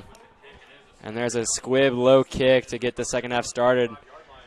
He's going to have room to run with it. Up to the 37-yard line. I couldn't get a number on the return man because of just the crowd around the ball. But that's a good return, good start for the Royals, who are going to need a perfect second half of play if they want to come out of here and move on to the sectional championship. That's absolutely right. And when you look on the other side and you see what does North Central have to do, they got to be average. Average play gets them into the next round. Yeah, definitely. With this lead, they just got to control it. And we start off with a handoff to Harris. Harris already has a great gain of 8, keeping ahead of the sticks for the Royals to the 47-yard line. Now this is where we need to see another run play. It worked. Let's not give it all away on a sack or an interception here. We saw that a lot in the first half, not sticking with what worked. Oh, it is a pass. Oh, wow. And almost an interception. Almost picked off. I almost had the greatest call in the history of sports right there. Unfortunately, it would have been an unfortunate call, but I was inches away from pretty much fortune telling that play. Oh, yeah. Oh, Sam Smith, my friend, my colleague up here in the booth with me, he brought his A game tonight. The Royals are going to need to bring it here in the second half. 3rd and short. 2 bunched up on the near side, 1 on the far side. Showing run, though. It is a handoff to Harris. He's met. There's a lot of contact there. Looks like he's going to be short by an inch. Harris just couldn't churn out those last that last foot or so. This is definitely 4-down territory. Well, you got a yard to go. You called it, Sam. The Royals got to be worried about first downs, not big plays, and that's why you got to run on second down, in my opinion. Definitely some false start there. He Is got there it. He got it. A flag He on got the it. field? I don't see a flag. He got it. I looked like Harris moved before the snap, but they're not going to call it. It's a first down, and as we move these chains, it's important we recognize the IHSAA. The IHSAA was gracious enough to allow us to call this game for the fans at home. If it wasn't for their unwavering commitment to high school athletics and their support for student broadcasting, we would be unable to present this game as we have field, tonight. Flag on the play. It's coming back. Whoa, aggressive tackle there. Aggressive tackle. This play is coming back, but yeah, as I mentioned, a big thanks is due to the IHSAA and their support of high school athletics and Southeastern Sports Network for letting us call this game to you guys at home as we await this call from the referees. It looks like it's going to be a holding from the receiver, DeAndre Rhodes, on the far side of the field. Pass interference offense. Yeah. And Morris not happy all the way out to the 50-yard line marker. You can see him right above the North Central scoreboard sign on your screen. Obviously upset. I don't blame him. I don't understand how that's pass interference. The pass wasn't even it was a screen pass going into that direction. I mean, that was way away from the play. And yeah. I mean, I think for it to be a pass interference, there has to be a pass. Or else it's just interference, which would be holding. But I don't know how that ball was catchable when it was 10 yards away from where the play was. Royals are just continuing to march backwards. 1st and 25. If we're talking about a team that needs a perfect play to make a comeback, that's not a great start. Here's Harris. He's got room to run on the outside. Another flag is down. He's trying to cut it back. He gains back all 15, but there's a holding. And we're coming back even further. It's going to be 1st and 35. 1st and 35 is what's on deck for these Royals. Wow. Definitely not a perfect second half so far. Well, these costly, these mistakes, it's not that the defense is making any plays, it's that the offense is shooting themselves in the foot. So 1st and 35. these penalties on the last couple of plays have pretty much wiped away all progress the Royals have made on this drive. If they want to stay ahead of stay on pace to get this first down, the Royals are going to have to gain 12 yards on this play. 12 yards in the next 3 plays would result in 36 yards and a first down. So it's a screen pass that is low and incomplete. Incredible. Incredible how it's 2nd and 35. I mean, at this point, you just don't want to turn the ball over. And you're going to – this is where you're telling your defense, hey, we need to stop, because the percentage of getting a first down here is slim to none. Play action. He's going to throw a strike. Oh, almost intercepted in the direction of Jackson Lance. That was a big play. It could have been a big play. Wow. 3rd and 35.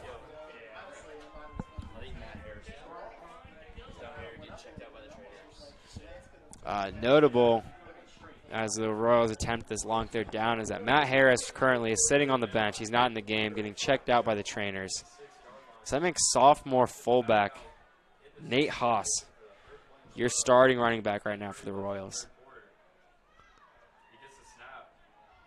It is a handoff to Haas up the middle for a gain of 2. So 4th and 33. 4th and 32, my bad. Gain of 3. That's a pretty tough self-inflicted wound. Hopefully Heaven Street's going to be able to get this one away.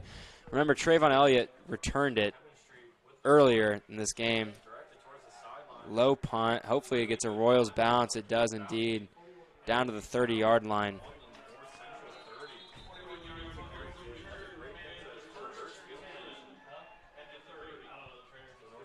And Matt Harris, in very quick development, Matt Harris appears that he won't be coming back into the game anytime soon. The coaches on the sideline have taken away his helmet. So the Royals have an interesting dilemma now at running back. Harris is, I think we could say with confidence, has been maybe the best player on our offense this season. He's been responsible for a lot of rushing yards and a lot of touchdowns. And he won't be here for the rest of the game.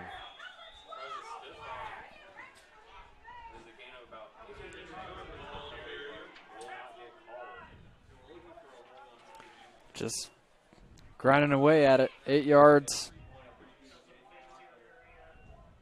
Like we said, all North Central needs is an average second half, and they're off to a great start. Well, as you mentioned in the halftime analysis, the last thing the Royals can do is give the ball away quickly and allow a touchdown. And that necessitates a stop. And that is a great defensive play to wrap up Tarver for a gain of 0. Going to make this a 3rd and short.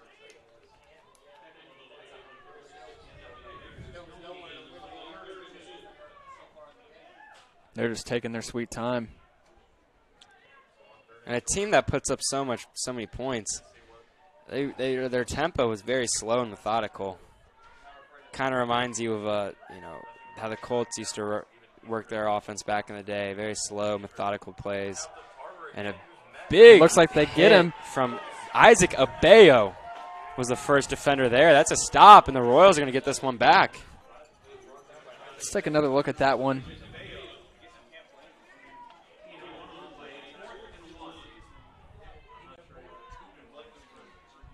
It's a lot of good penetration from the D-line. Just they won the battle up front. Simple as that.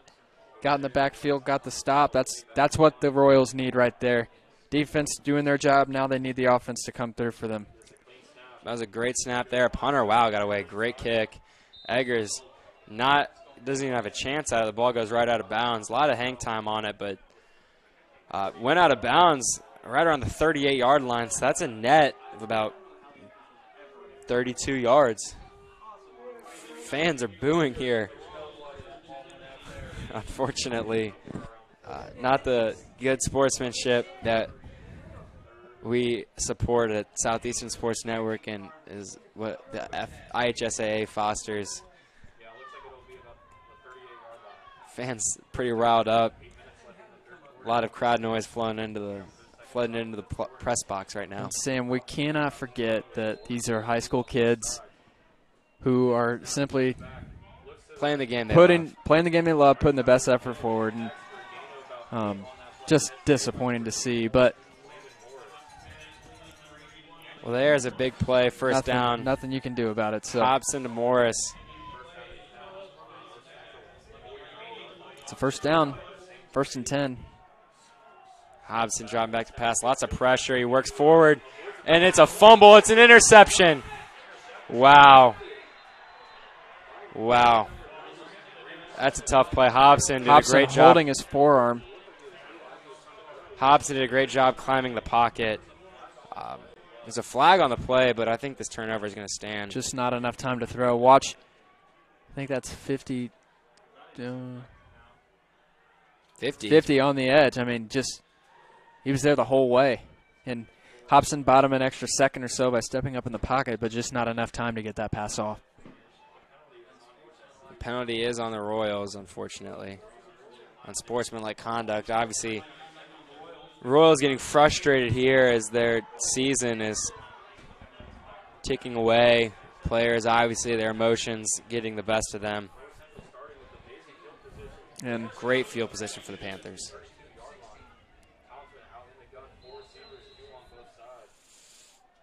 Thompson, think he might be able to put this one away. Completed to Trayvon Elliott, breaks a tackle, but runs backwards. Oh, he lost the football. He was ruled down. Ball came out, but he was ruled down. So that's a loss for Elliott. Not something you see very often. Made a man miss, but ran backwards in the process before the swarm of Royals were able to bring him down. That's some good tackling there for the Royals.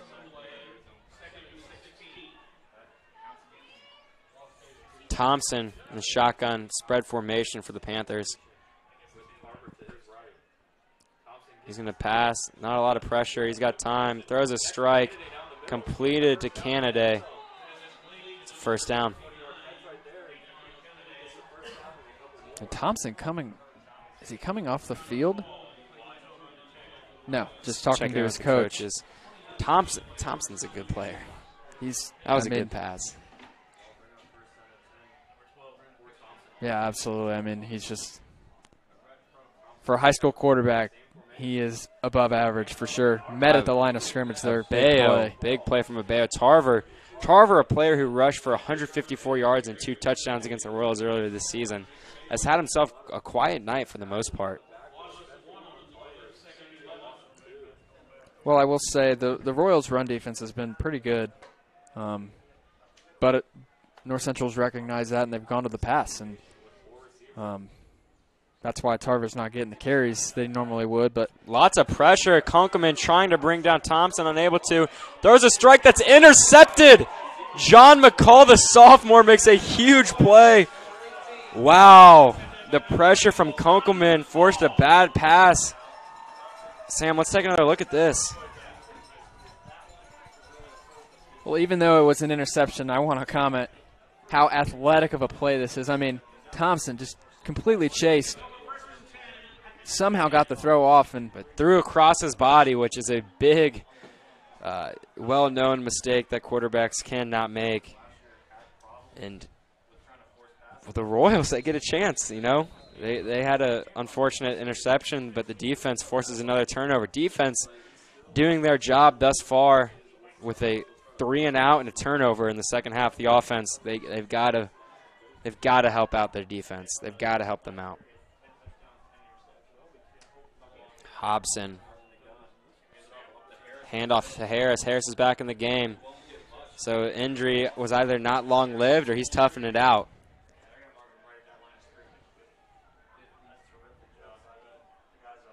And here comes Evan Lance, defensive lineman, coming into the game to play on the O-line. He's going both ways now, doing everything he can to help out his team. 2nd and 10 on the 10-yard line. Royals got to get out of this field. Got to move the ball, even just for the field position battle. Throws a strike to Boysen. Great adjustment, makes a big catch down the field. That's a big first down for the Royals.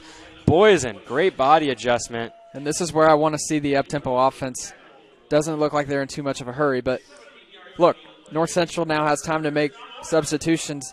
With the up-tempo offense, you don't have time to make those substitutions, and I just think that's a point of emphasis that the Royals are missing right now. I think that is the key. Well, big blitz, obviously, but a pass to Morris, unable to slip out of a tackle on that wide receiver screen. Quick pass for a gain of a few yards.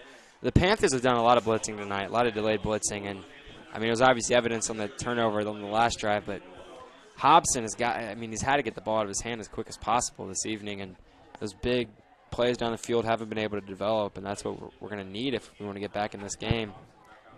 He takes a snap, handoff to Harris. Harris working his legs, but not much happening there. So on the offensive line now, we have number 51, defensive end Craig Kunkelman, and number 52, defensive tackle Evan Lance. These guys are playing both ways in a 6A sectional football game. That is incredible. Hobson, 3rd and short.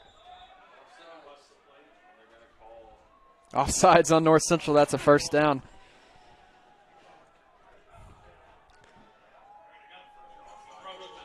Wow. Big mistake. The Royals, they have to score. 4:40 left in the third quarter. If they want to go into this fourth quarter with any chance to win, you got to score before this quarter ends. I mean, you have to score a touchdown here. Hobson, shotgun. He's going to pass, looking to his left. A lot of pressure. The ball is unable to get there.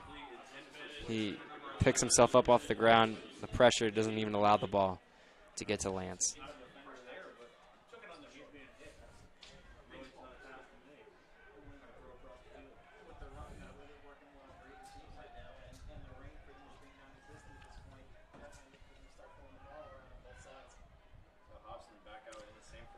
Hobson once again in the pistol, bunch receiver formation. Harris in the backfield, 2nd down. You got to expect a pass here. It is looking to his right, going deep. Going to take Rhodes. A shot. Overthrown. Wow. Just a few yards.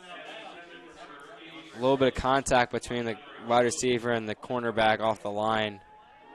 It's going to be a 3rd and long. I like the shot. Play might have been there. I don't think that was so much of an overthrow as he just got the ball out of his hand too soon. Maybe just scared of hanging on to that too long, as obviously that's been an issue tonight. And they're going to call a holding on the defense. I was going to say, Sam, I'm not so sure that the reason he was overthrown is because the receiver was held a bit there. I was kind of thinking that, and I think the refs got it right there. I would agree. Is that another offsides? False start, unfortunately, for the Royals. So they get the first down. They march themselves back 5. That's tough. And remember, you got to be great. You can't be good. They've been good on this drive, but the difference between good and great right now is those little 5-yard penalties and those. Lots of blitz. Hobson took a throws huge a dart to DeAndre Rhodes. Is he going to beat his man? Oh, he can't slip out of the tackle, but an absolute dart. Hobson throws a huge dart. Hit. Look at the hit Hobson took right here. I mean, got lit up.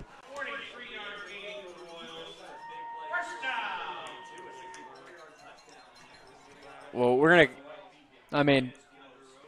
going to cut back as this play is underway. Hobson throws one to the side. Let's get another look while we have a chance. Back at that big play as the offense. Now we're going to go back to the big play from Rhodes. Oh.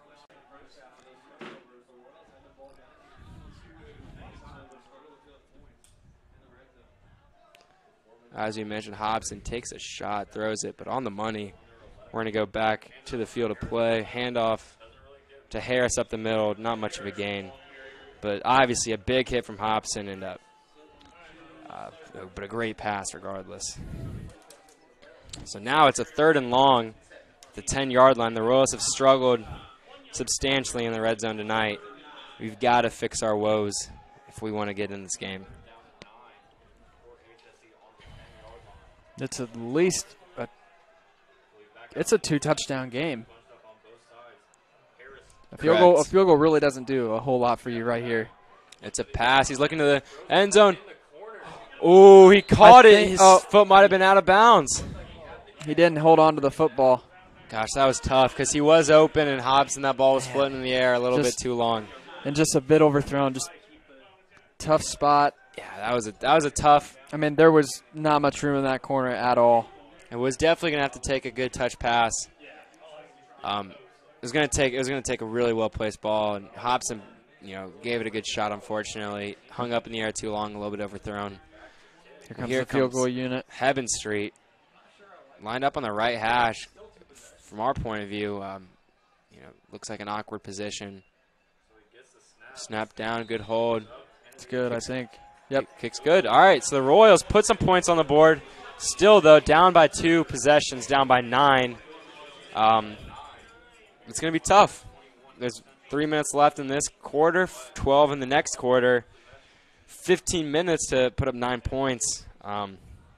So far, we've put up 12 points in about 30 minutes. Mm-hmm. And when we think about it, missing that 2-point conversion earlier really hurts. The Royals, we could have, now it could be 21-13 had we just kicked that PAT, or potentially even 21-14 had we converted that 2-pointer. That makes this a one-possession game had we not missed that 2-point conversion. And this is really how small decisions like that can come back and sting you.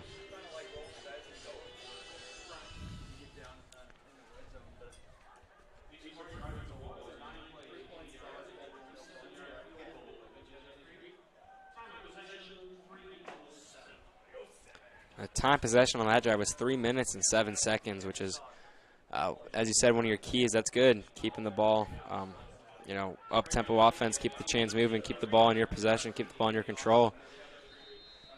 We've got to expect another pooch kick here from Heaven Street. One of these they're going to recover. It's been building all night. Here it is. That's a quick roller. Unfortunately, that's Trayvon Elliott who's got it, and gosh. Oh, my goodness. He's breaking to the sideline. They got to get him out of bounds. Wow. This player is just special. He's exactly that. He's a player. He's special. Gosh. He's absolutely balling out there right now. A rolling kickoff that he picks up and takes to the Royals' 36-yard line. Royals' 40-yard line. He's a baller. This guy, every time he touches the ball. It's incredible. When Coach gives him the call, he's ready to ball. All night. Every time this guy has the ball, he's a threat. Definitely. Well, the Royals, they got to stop him here. They got to stop this offense. Great field position. Tarver rather has the ball. Royals look a little confused there. Tarver grinds forward for a gain of 8. There's a flag thrown. I think this might be an unsportsmanlike conduct on the Royals. Gosh, you can't let your emotions get the best of you. You got to play a perfect second half.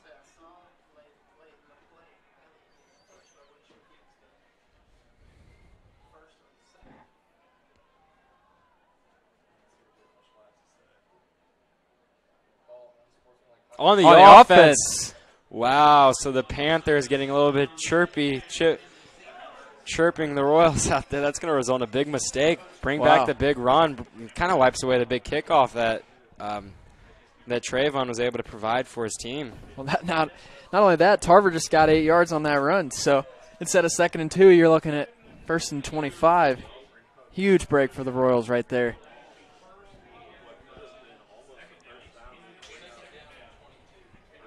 So now it's 1st and 22. Takes them out of Royals field position. They're back onto the North Central side of the field, out of the Royals territory. Thompson spread. He's going to pass. The Royals got to get a blitz there. He throws a strike over the field, and it could have been almost picked. Intercepted. Wow, dropped by Toner. That would have been massive. Not a great pass intended for. I believe that was intended on the play to. I can't quite see who that was intended for, unfortunately. But that could have been a big interception. That was intended for Hamilton, Richard Hamilton for the Panthers. It's now 3rd and 22, so the Royals just cannot – they just got to avert disaster. If they let them get this, that's going to be incredibly disheartening. Handoff to Tarver, blown up. Great play by the defense. Great play from Evan Lance. Craig Konkelman playing both ways, grinding out just a nasty stop. And that's big because it didn't take much time off the clock either. There was about a minute and a half.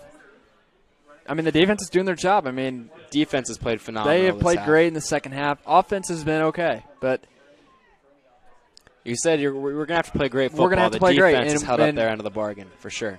The offense has been – oh, he almost got there. Could have blocked it. Fair catch. Eggers. That's a good play. I mean, it doesn't look like much, but when you have 3 special teams players running at you at full speed, it's tough to focus on that little round football coming at you and make that catch. Definitely. Intimidation.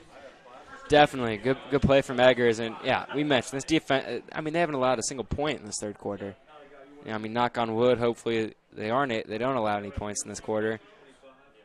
But the offense, you know, all it takes is one big play. Yeah, and it is a 2-possession game still. And now at this point, you know, another field goal would not be ideal, but it would definitely help. I mean, that's a delayed handoff to Harris, and that's been unsuccessful every single time tonight. This is no different. I'm just not sure why some of these plays they go back to, and it just has me scratching my head at times. And you know, I'm not a coach down there, and there's a reason I'm not making the calls. But you gotta mix it up a bit. Yeah, I mean, I agree with you. Unfortunately, I've never been up in the coach's box. I've never had to call plays for a game, so I couldn't say. But I mean, we know it's working. We know it's not. I figured we might just try to stick with what's working, and here we are here. Down the field to Jackson Lance, just too far on the sideline. A little bit out of bounds, out of reach. Lance had his man beat by a couple of feet, but that was going to take an absolute perfect pass to hook up there, and unfortunately unable. 3rd and long. So this has been about a 20-second drive for the Royals. This is not very good execution, unfortunately. No. But you still have one more down. Maybe they can get a first here. Hobson. Boysen was in motion. They're going to call an offsides on the defense. This is about the 3rd or 4th time the Panthers have been in the neutral zone. 5-yard penalty. The Royals 3rd and 9 goes into a 3rd and 4. Much more manageable. Play call is definitely going to have to change here. It could look, you know, the Royals don't really utilize a tight end. And I think DeAndre Rose, who is one of their bigger, wider receivers, kind of serves that purpose. Look for him over the middle to find a gap. If the Panthers, it looks like they're showing man-to-man, but try to find a gap in their defense.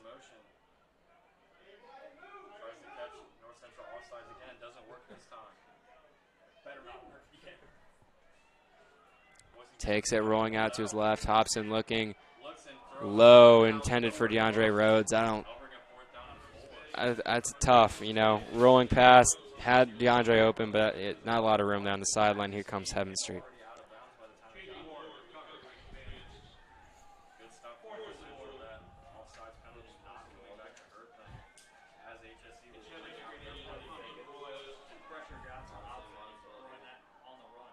Heaven Street, he's got time. He's got a leg. Oh.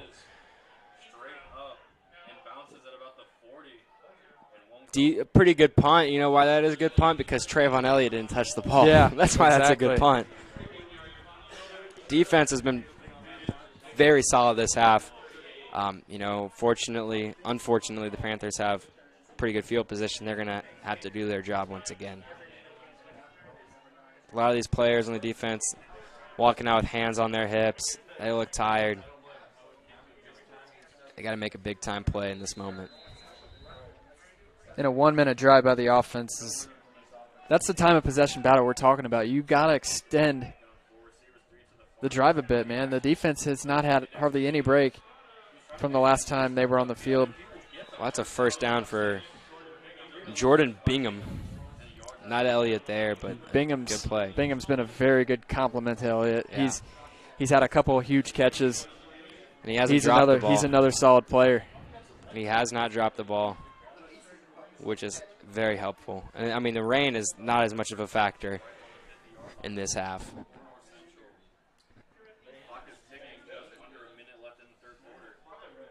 So first down, 50 seconds left in this quarter. Defense going to have to get a stop.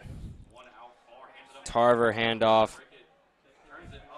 Good tackling from the Royals. Looked like Anthony Eggers got his nose in there. Senior linebacker who is leading the conference in tackles, which is a testament to his work ethic and his play on the field. Second and 6 rather, from the 47-yard line. As the Panthers are going to have to work out one more play before this quarter ends.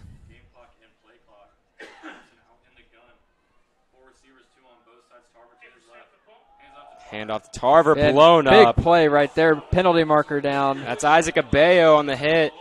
It doesn't look like he made any penalty. It doesn't look like he, the flag was on his tackle. Maybe this is going to be on the offense, but Abayo, that looked like a good fundamental hit. If this is on the offense, it's tough. I don't think you accept the penalty because holding offense. It is on the offense, so it could either be second and very long or third and long.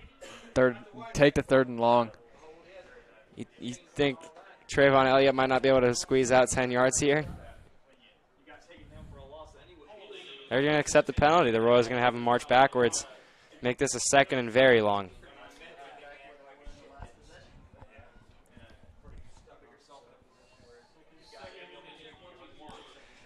So, obviously that's a tough decision. That's a decision that you got to make as a head coach here. As the third quarter of play comes to an end on Southeastern Sports Network, your Royals trailing by 9. Their season might be one quarter away from ending. They're going to need to come out and play phenomenal football. But Sam, I mean, you've been saying that all night. At what point does it actually happen? At some point, you're going to run out of time. I mean, it's now or never. If you don't come out and play a perfect fourth quarter, it's over. And they have to understand that. There's no second chances at this point. It's not a regular season game. This is the sectional first round. Win or go home. And they're down 9 points with 12 minutes to go. They don't have the football. The offense pretty much needs to score every time they touch the ball now, and the defense has to keep up what they've been doing the whole second half. And that's tough against a team like this. Absolutely. Against the North Central and especially offense. when the offense can't stay on the field more than 2 minutes at a time. They at least got to get some first downs and give the defense a rest. But at some point, North Central's going to start playing the clock game, and it's going to get really tough. The Royals have been riddled by the same issues all year, and it's been either the offense's inability to stay on the field or the offense's inability to make big plays. And the defense's inability to stop big plays. They've got to do all of those things perfectly. And the ref actually got in the way. And that was intended for Richard Hamilton. It's going to be 3rd and 21. So an opportunity here. So the Royals, I mean, what's important is that by accepting that holding penalty, instead of it being a 3rd and 11, now it's a 3rd and 21. Morris, in hindsight 2020, made a great call.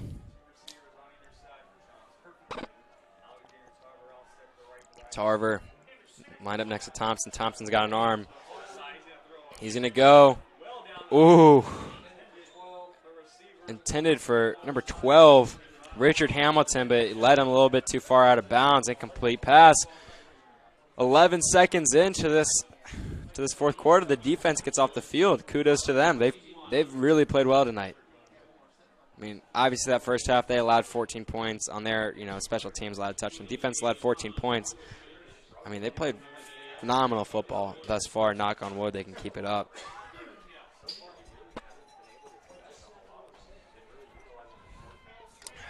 Good snap. Punter runs into his own man. Eggers makes a big fair catch at the 25-yard line. Royals have, average field position, just about as if they would have returned it, taken a knee out of the back of the end zone. 25-yard line, they've got to march 75 yards down the field. Hurry up offense. Hurry up offense. They've got to play with urgency. Been saying it all night. Hurry up offense. That's the only way they're getting back into this game. I think the players, and especially now down 9 points with not a ton of time. Yeah, 11 minutes sounds like a lot, but when you're down 2 possessions. That's a low pass, incomplete. But when we talk about urgency, I think these players feel urgency, especially these seniors. These seniors who have been working incredibly hard since, many of them starting in first, second, third grade, playing rec football, working their way up into this district, in this community, potentially playing, on the Knights team in 5th and 6th grade, playing on their junior high teams, playing on the freshman team, the junior varsity team, to get to this moment right now. 11:40 left. What are you going to do? You're going to leave it all out on the field or walk off? They've got to feel urgency, and I'd like to see that same urgency in the play call as Harris gets swallowed up. 3rd and 10. This is their moment. This is a defining moment for the offense. They can convert here. They can keep their season alive. Don't say that, but it's Come on, Royals. Hobson looking to the sideline.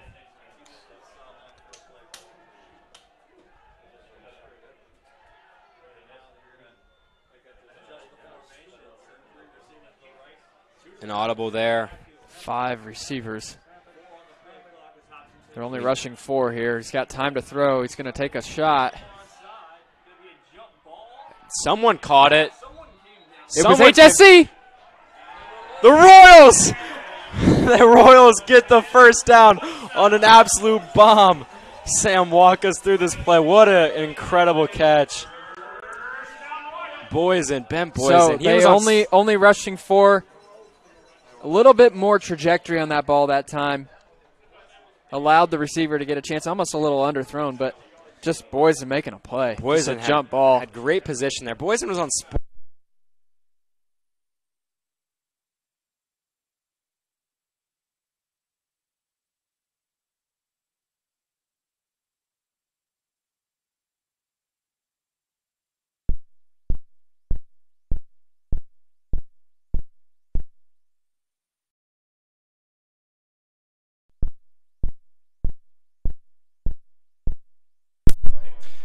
Well, welcome back, ladies and gentlemen. Unfortunately, our audio mixer cut out there. And while we were away, the Royals fumbled the football. North Central has retained possession.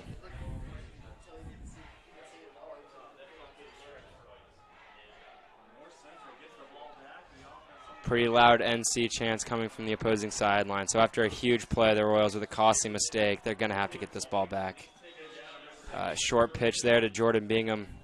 Not much of a gain there. Sam, this press box was shaking when they fumbled the football. The coaches' boxes are just on both sides of us, and we could just hear the intensity. I mean, the coaches are probably as intense as anybody right now. Well, the defense, who's pitched, a perfect half thus far, they're going to have to, they need a turnover here. The Royals need to get the ball in good field position. Thompson running out to his left, throws a pass out of bounds, nowhere to go with it. Good pressure there from Isaac Abayo and Craig Kunkelman. Isaac Abayo has played a great game tonight. I don't think he's come up with any sacks, but he's definitely forced a lot of pressure coming off the edge. And with a quarterback like Thompson who can scramble and who can work out of the pocket, to have an edge rusher who's able to contain the pocket is, it's invaluable.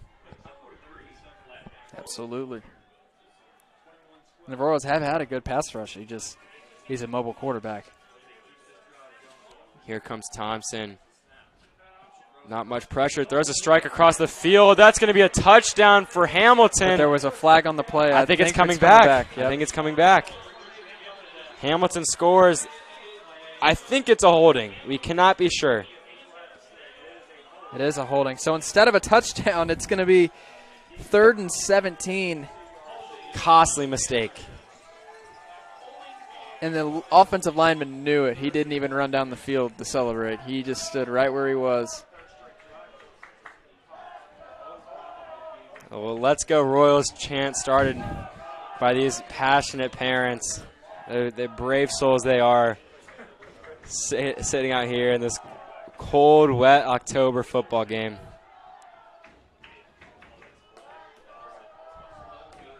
Come on, Royals.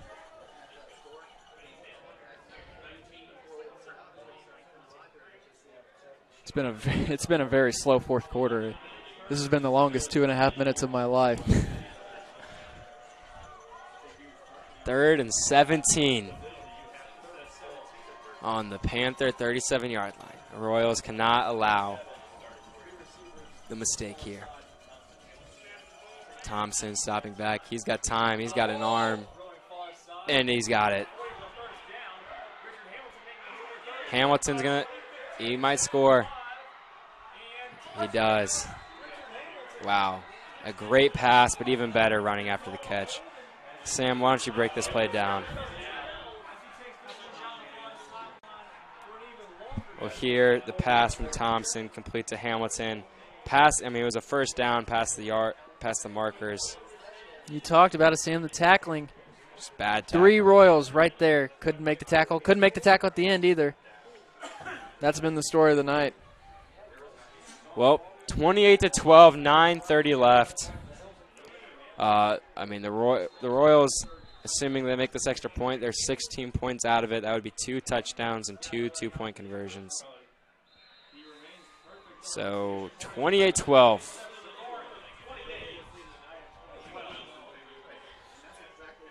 Wow, that's tough. 2-possession game.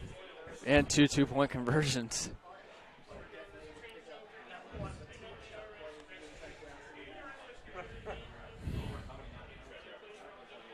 That's tough. What do we say? Can't allow big plays. 3rd and 17. I mean, we knew Thompson had the arm to get there, but you've got to play the sticks closer. In my opinion. Yeah, I agree. I mean, it's tough. That's very tough. And I mean, kudos to these defenders. I mean, they're playing their hardest out there. The defenders have played a phenomenal game, and unfortunately, just you got beat on a play. The defenders have played their hearts out tonight. All credit is due to them, but I mean, the Panthers just made a really good play there. Got the first down, and Hamilton just made an athletic play. Absolutely. And we've seen time and time again, if you give Leon Thompson time to throw, he'll sit back there and he'll be patient. I mean, he's not going to force anything. And when you give a quarterback that skill set, that much time to throw, he's going to make you pay. Well, that was a really good kick, bouncing downfield. Here's Jackson Lance. He's got a corner. He's got the edge. He's out to the 50. Big return from Jackson Lance, bringing some life to this Royals team.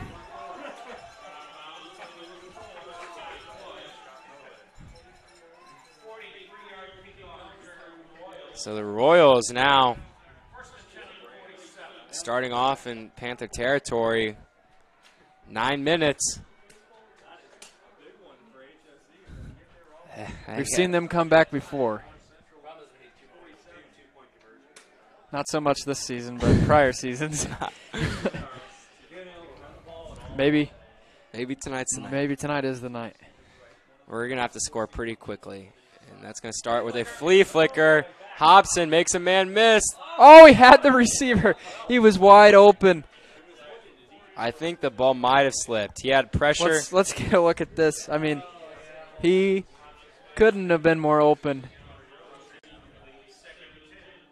I like Check the receiver at the top of the screen. I think that's either Morris or Rhodes. Oh, wide open. Nobody behind him. 10 yards between him and the corner. Just couldn't get the ball there, unfortunately. 2nd and 10.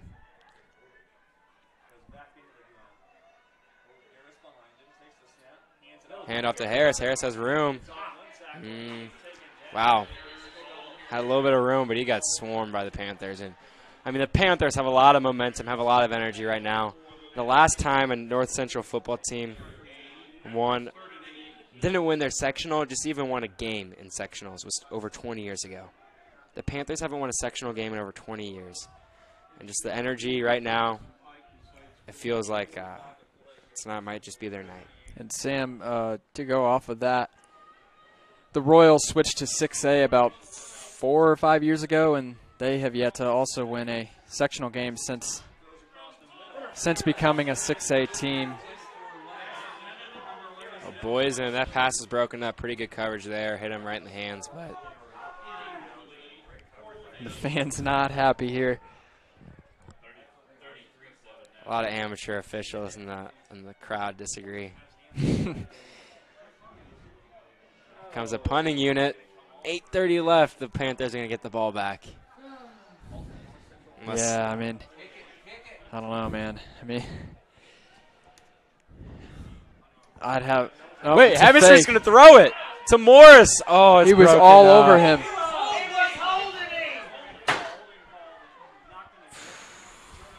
Yeah, I got to agree with the people in the booth. I mean, there are all kinds of contact there.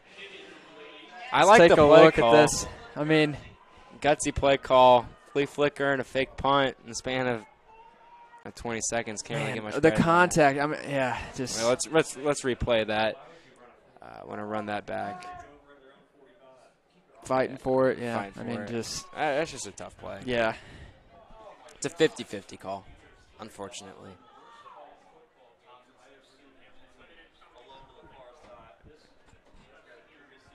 This has been it's been tough for the Royals. Backs have been against the wall all night, undoubtedly. Tarver with the handoff.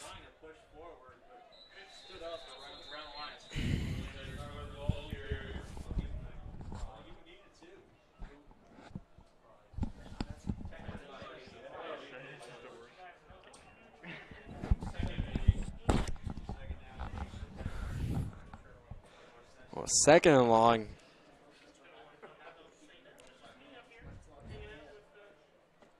Not a lot of energy, No, it's pretty dead up here, Sam. And unfortunately. The Royals season, their shelf life has about 7 minutes unless something can change.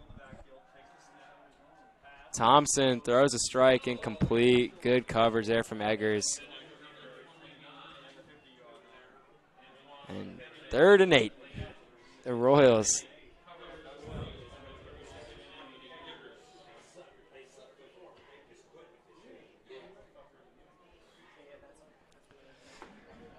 Third and 8 from the 37-yard line.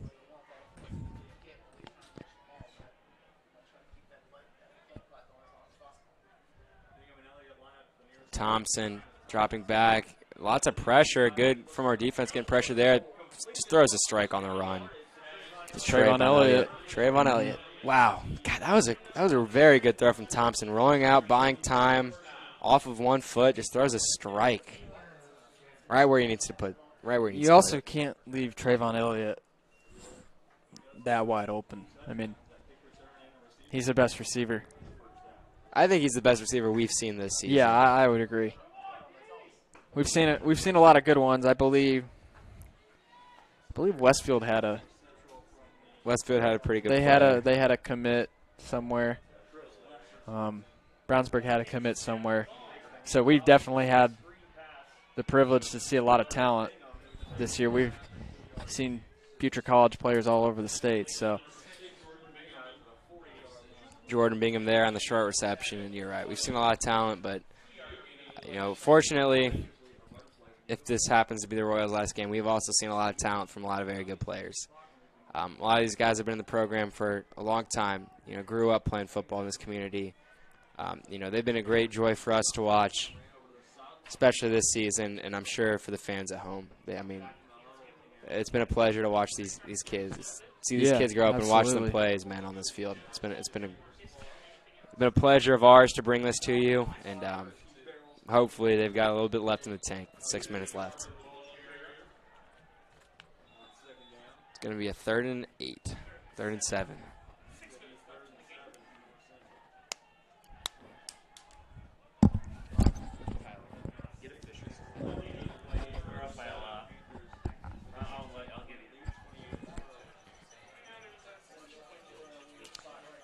Clock is ticking. Royals need ideally a pick 6. They need a lot. Incredible. Thompson dropping back. There's a lot of pressure working forward. He's going to run. There's a flag in the backfield. He's got a first down, taking a big hit. I cannot believe he took that hit. I mean, especially at this moment in this game. I mean, yeah, you got to. It's looking like he's going to have to play next week. I mean, holding on the Panthers. And considering that, you know, you're up 16 with 5 minutes left and you got another playoff game a week from now and you lower your throwing shoulder like that, it's a gutsy call. Yeah, being a Colts fan, especially in the recent Andrew Luck years, we don't like to see our quarterback take any hits.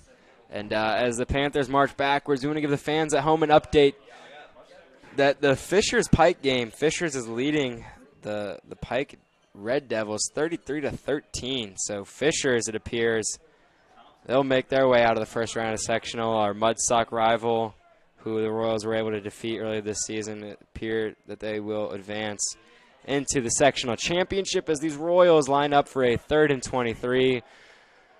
Thompson going to throw, you know, not really towards Elliott. A little bit of contact, but the ball was just a little too far overthrown.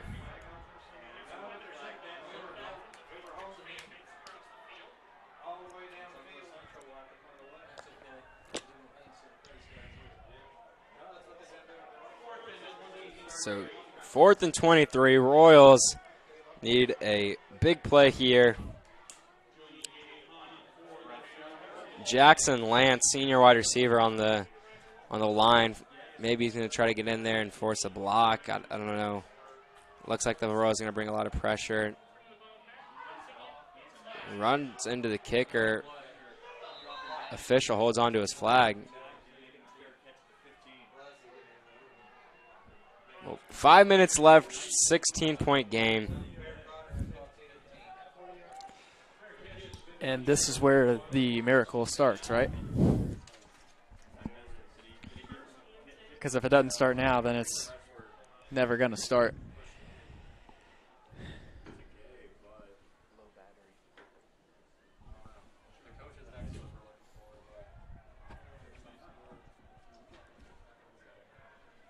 Well, here comes the offense trotting back out onto the field.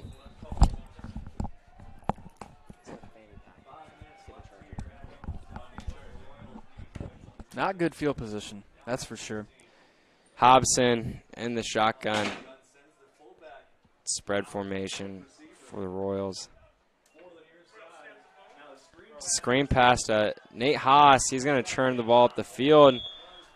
You think he got the first down, so that's good for the Royals. 28-12. Gotta show some urgency here. I mean,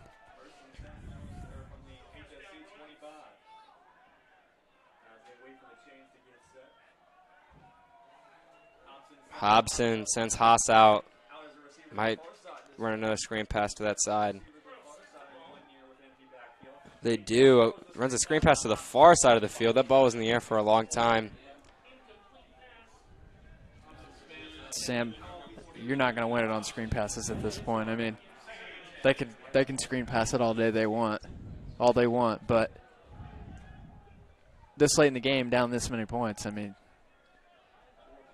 we don't have time for a 5-minute drive. We need like a 45-second, 2 plays, score, pick 6.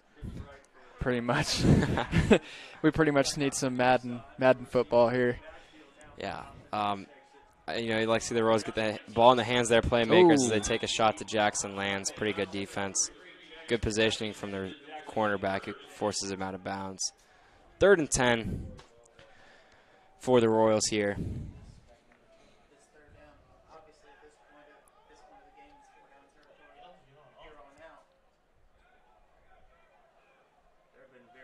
I mean, it is 4-down territory. The Royals just need to gain some yards.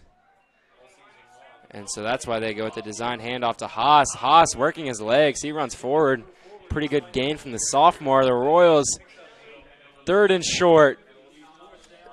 This play has the season on the line. 4th and 2.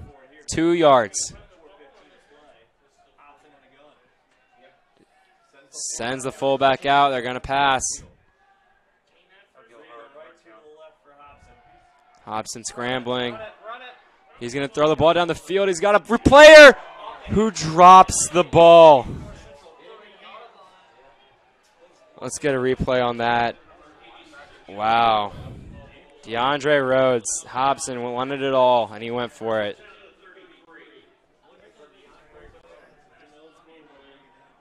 Fourth and 2, they went for 30. I think the cornerback made a good play, got his hand on the ball, broke it up, and that's. I think just the distraction of a hand. I'm not even sure he got a hand on the ball, but his hand definitely. I mean, you got to focus to make that catch, and just a little bit of distraction. I think that's what happened there.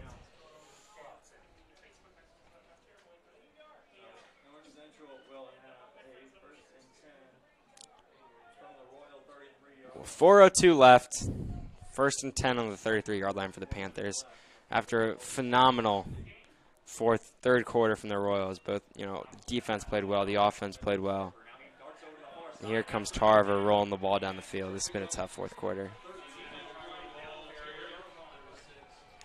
And we said at the beginning, we said HSC was averaging about 13 points a game, and North Central was averaging about 30. And it's 28-12. It's 28-12. So, I mean, plus or minus 3 margin of error will give it. I mean, that average is looking pretty good right now.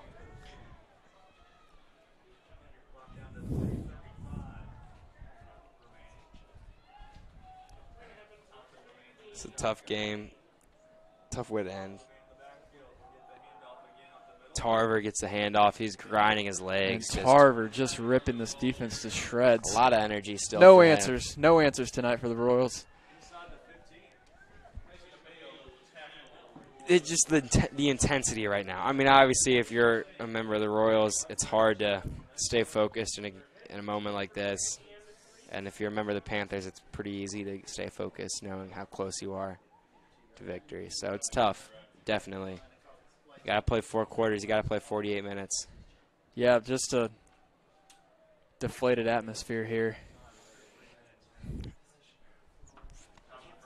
Thompson hands it off. Tarver not getting much of a gain there. Pile moves a little bit.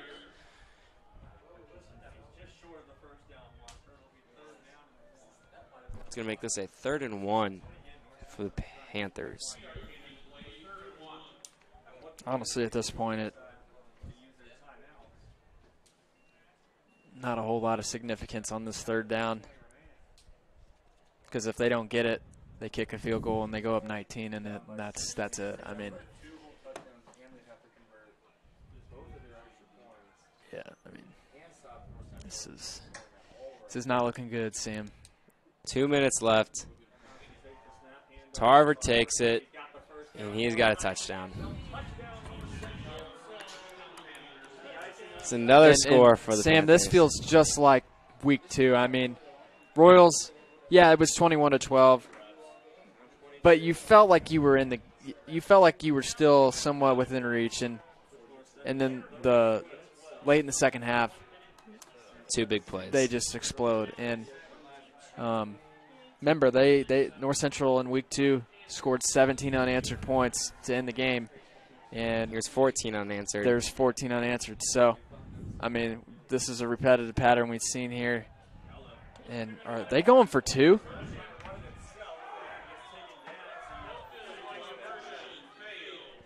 Why are they going for 2?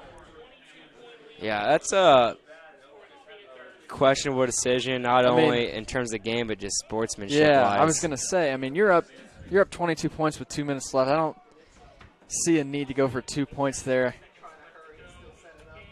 Oh, that's disappointing. Maybe it was a muffled snap. Yeah, actually, it's too late to get a replay of that. But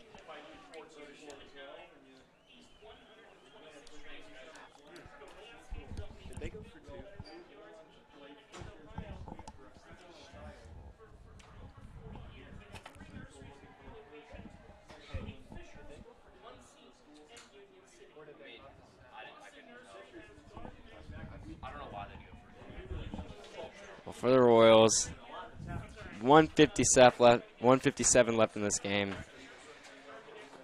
It appears that from Southeastern Sports Network, this might be our last football broadcast we're able to bring the fans. So on behalf of all of us on Southeastern Sports Network, we have thoroughly enjoyed bringing you football this season.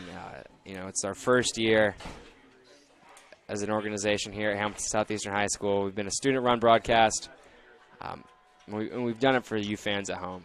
Our sole motivation is to bring quality Royals content to fans, family members, and friends, not only in the Fishers community, but all around the country, to be able to watch your loved ones play sports they love. So as we wind down our final football broadcast, on behalf of myself, my colleagues, Sam Smith, Matt Meyer, Tyler Groves, Turner Graves, Tristan Fleur, and Ben Atchison, we have loved bringing you guys football this season.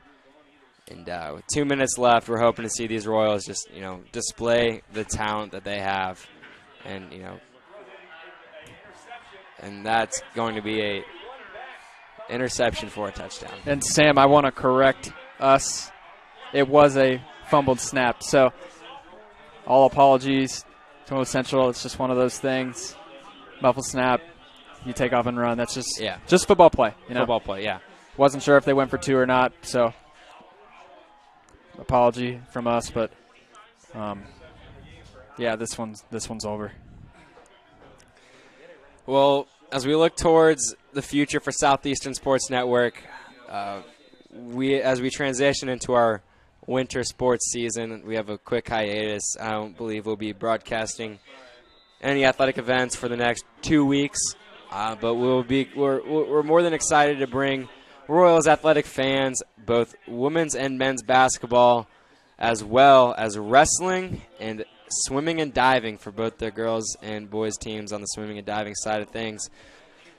So we've got a lot of exciting content your way on Southeastern Sports Network. Like we said, this is our first season, and this is our first time that we've ever had this experience of bringing games into your living room onto your mobile device. So we've got a lot in store, not only this year but down the road. And once again, we couldn't thank your support enough from all the fans at home for what we've been able to do here. With 1:45 left, the Royals are going to get the ball. And that's 20 unanswered points now for the Royals. So we'll see. We'll see what they do here. I mean, at this point, you probably just want to run the clock out and not risk any injuries.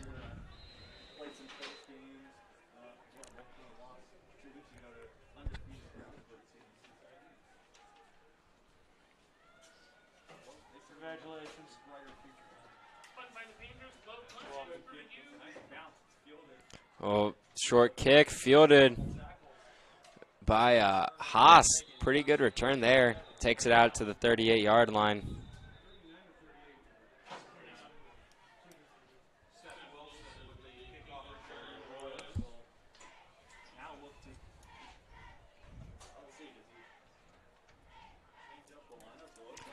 So the Royals offense trotting out onto the field for what might be the final time in the 2018 football season. 3 receivers on the far side of the field. Hand off to Haas, who gets swallowed up.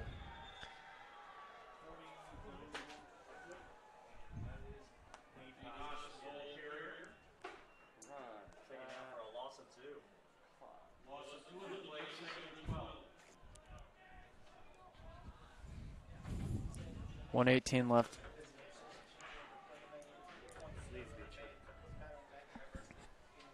One minute approaching left in this game. Royals down by 29.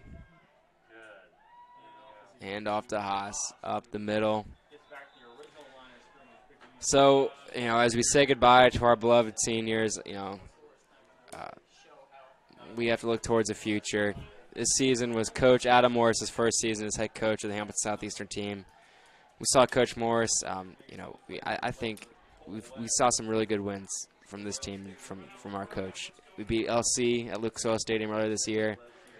We beat our Mudsock opponent, Fishers, and I think just even the culture from these players. They love Coach Morris. They love his assistants. They love the culture of this program. You know, unfortunately, a tough season and a tough outcome for these Royals, but this program's in good hands, and this program is trending upwards, not only with the coaching staff, but some of the players we have to look forward to in the future. As the clock ticks out, the players getting ready to line up. And that is it for your 2018 Royals football season. The Royals fall 41-12. And for mine, Sam Smith, our producer Ben Atchison, our cameraman Matt Meyer, as we will graduate this spring, it is our final time as members of Southeastern Sports Network's football production team signing off. Have a good night. Thank you.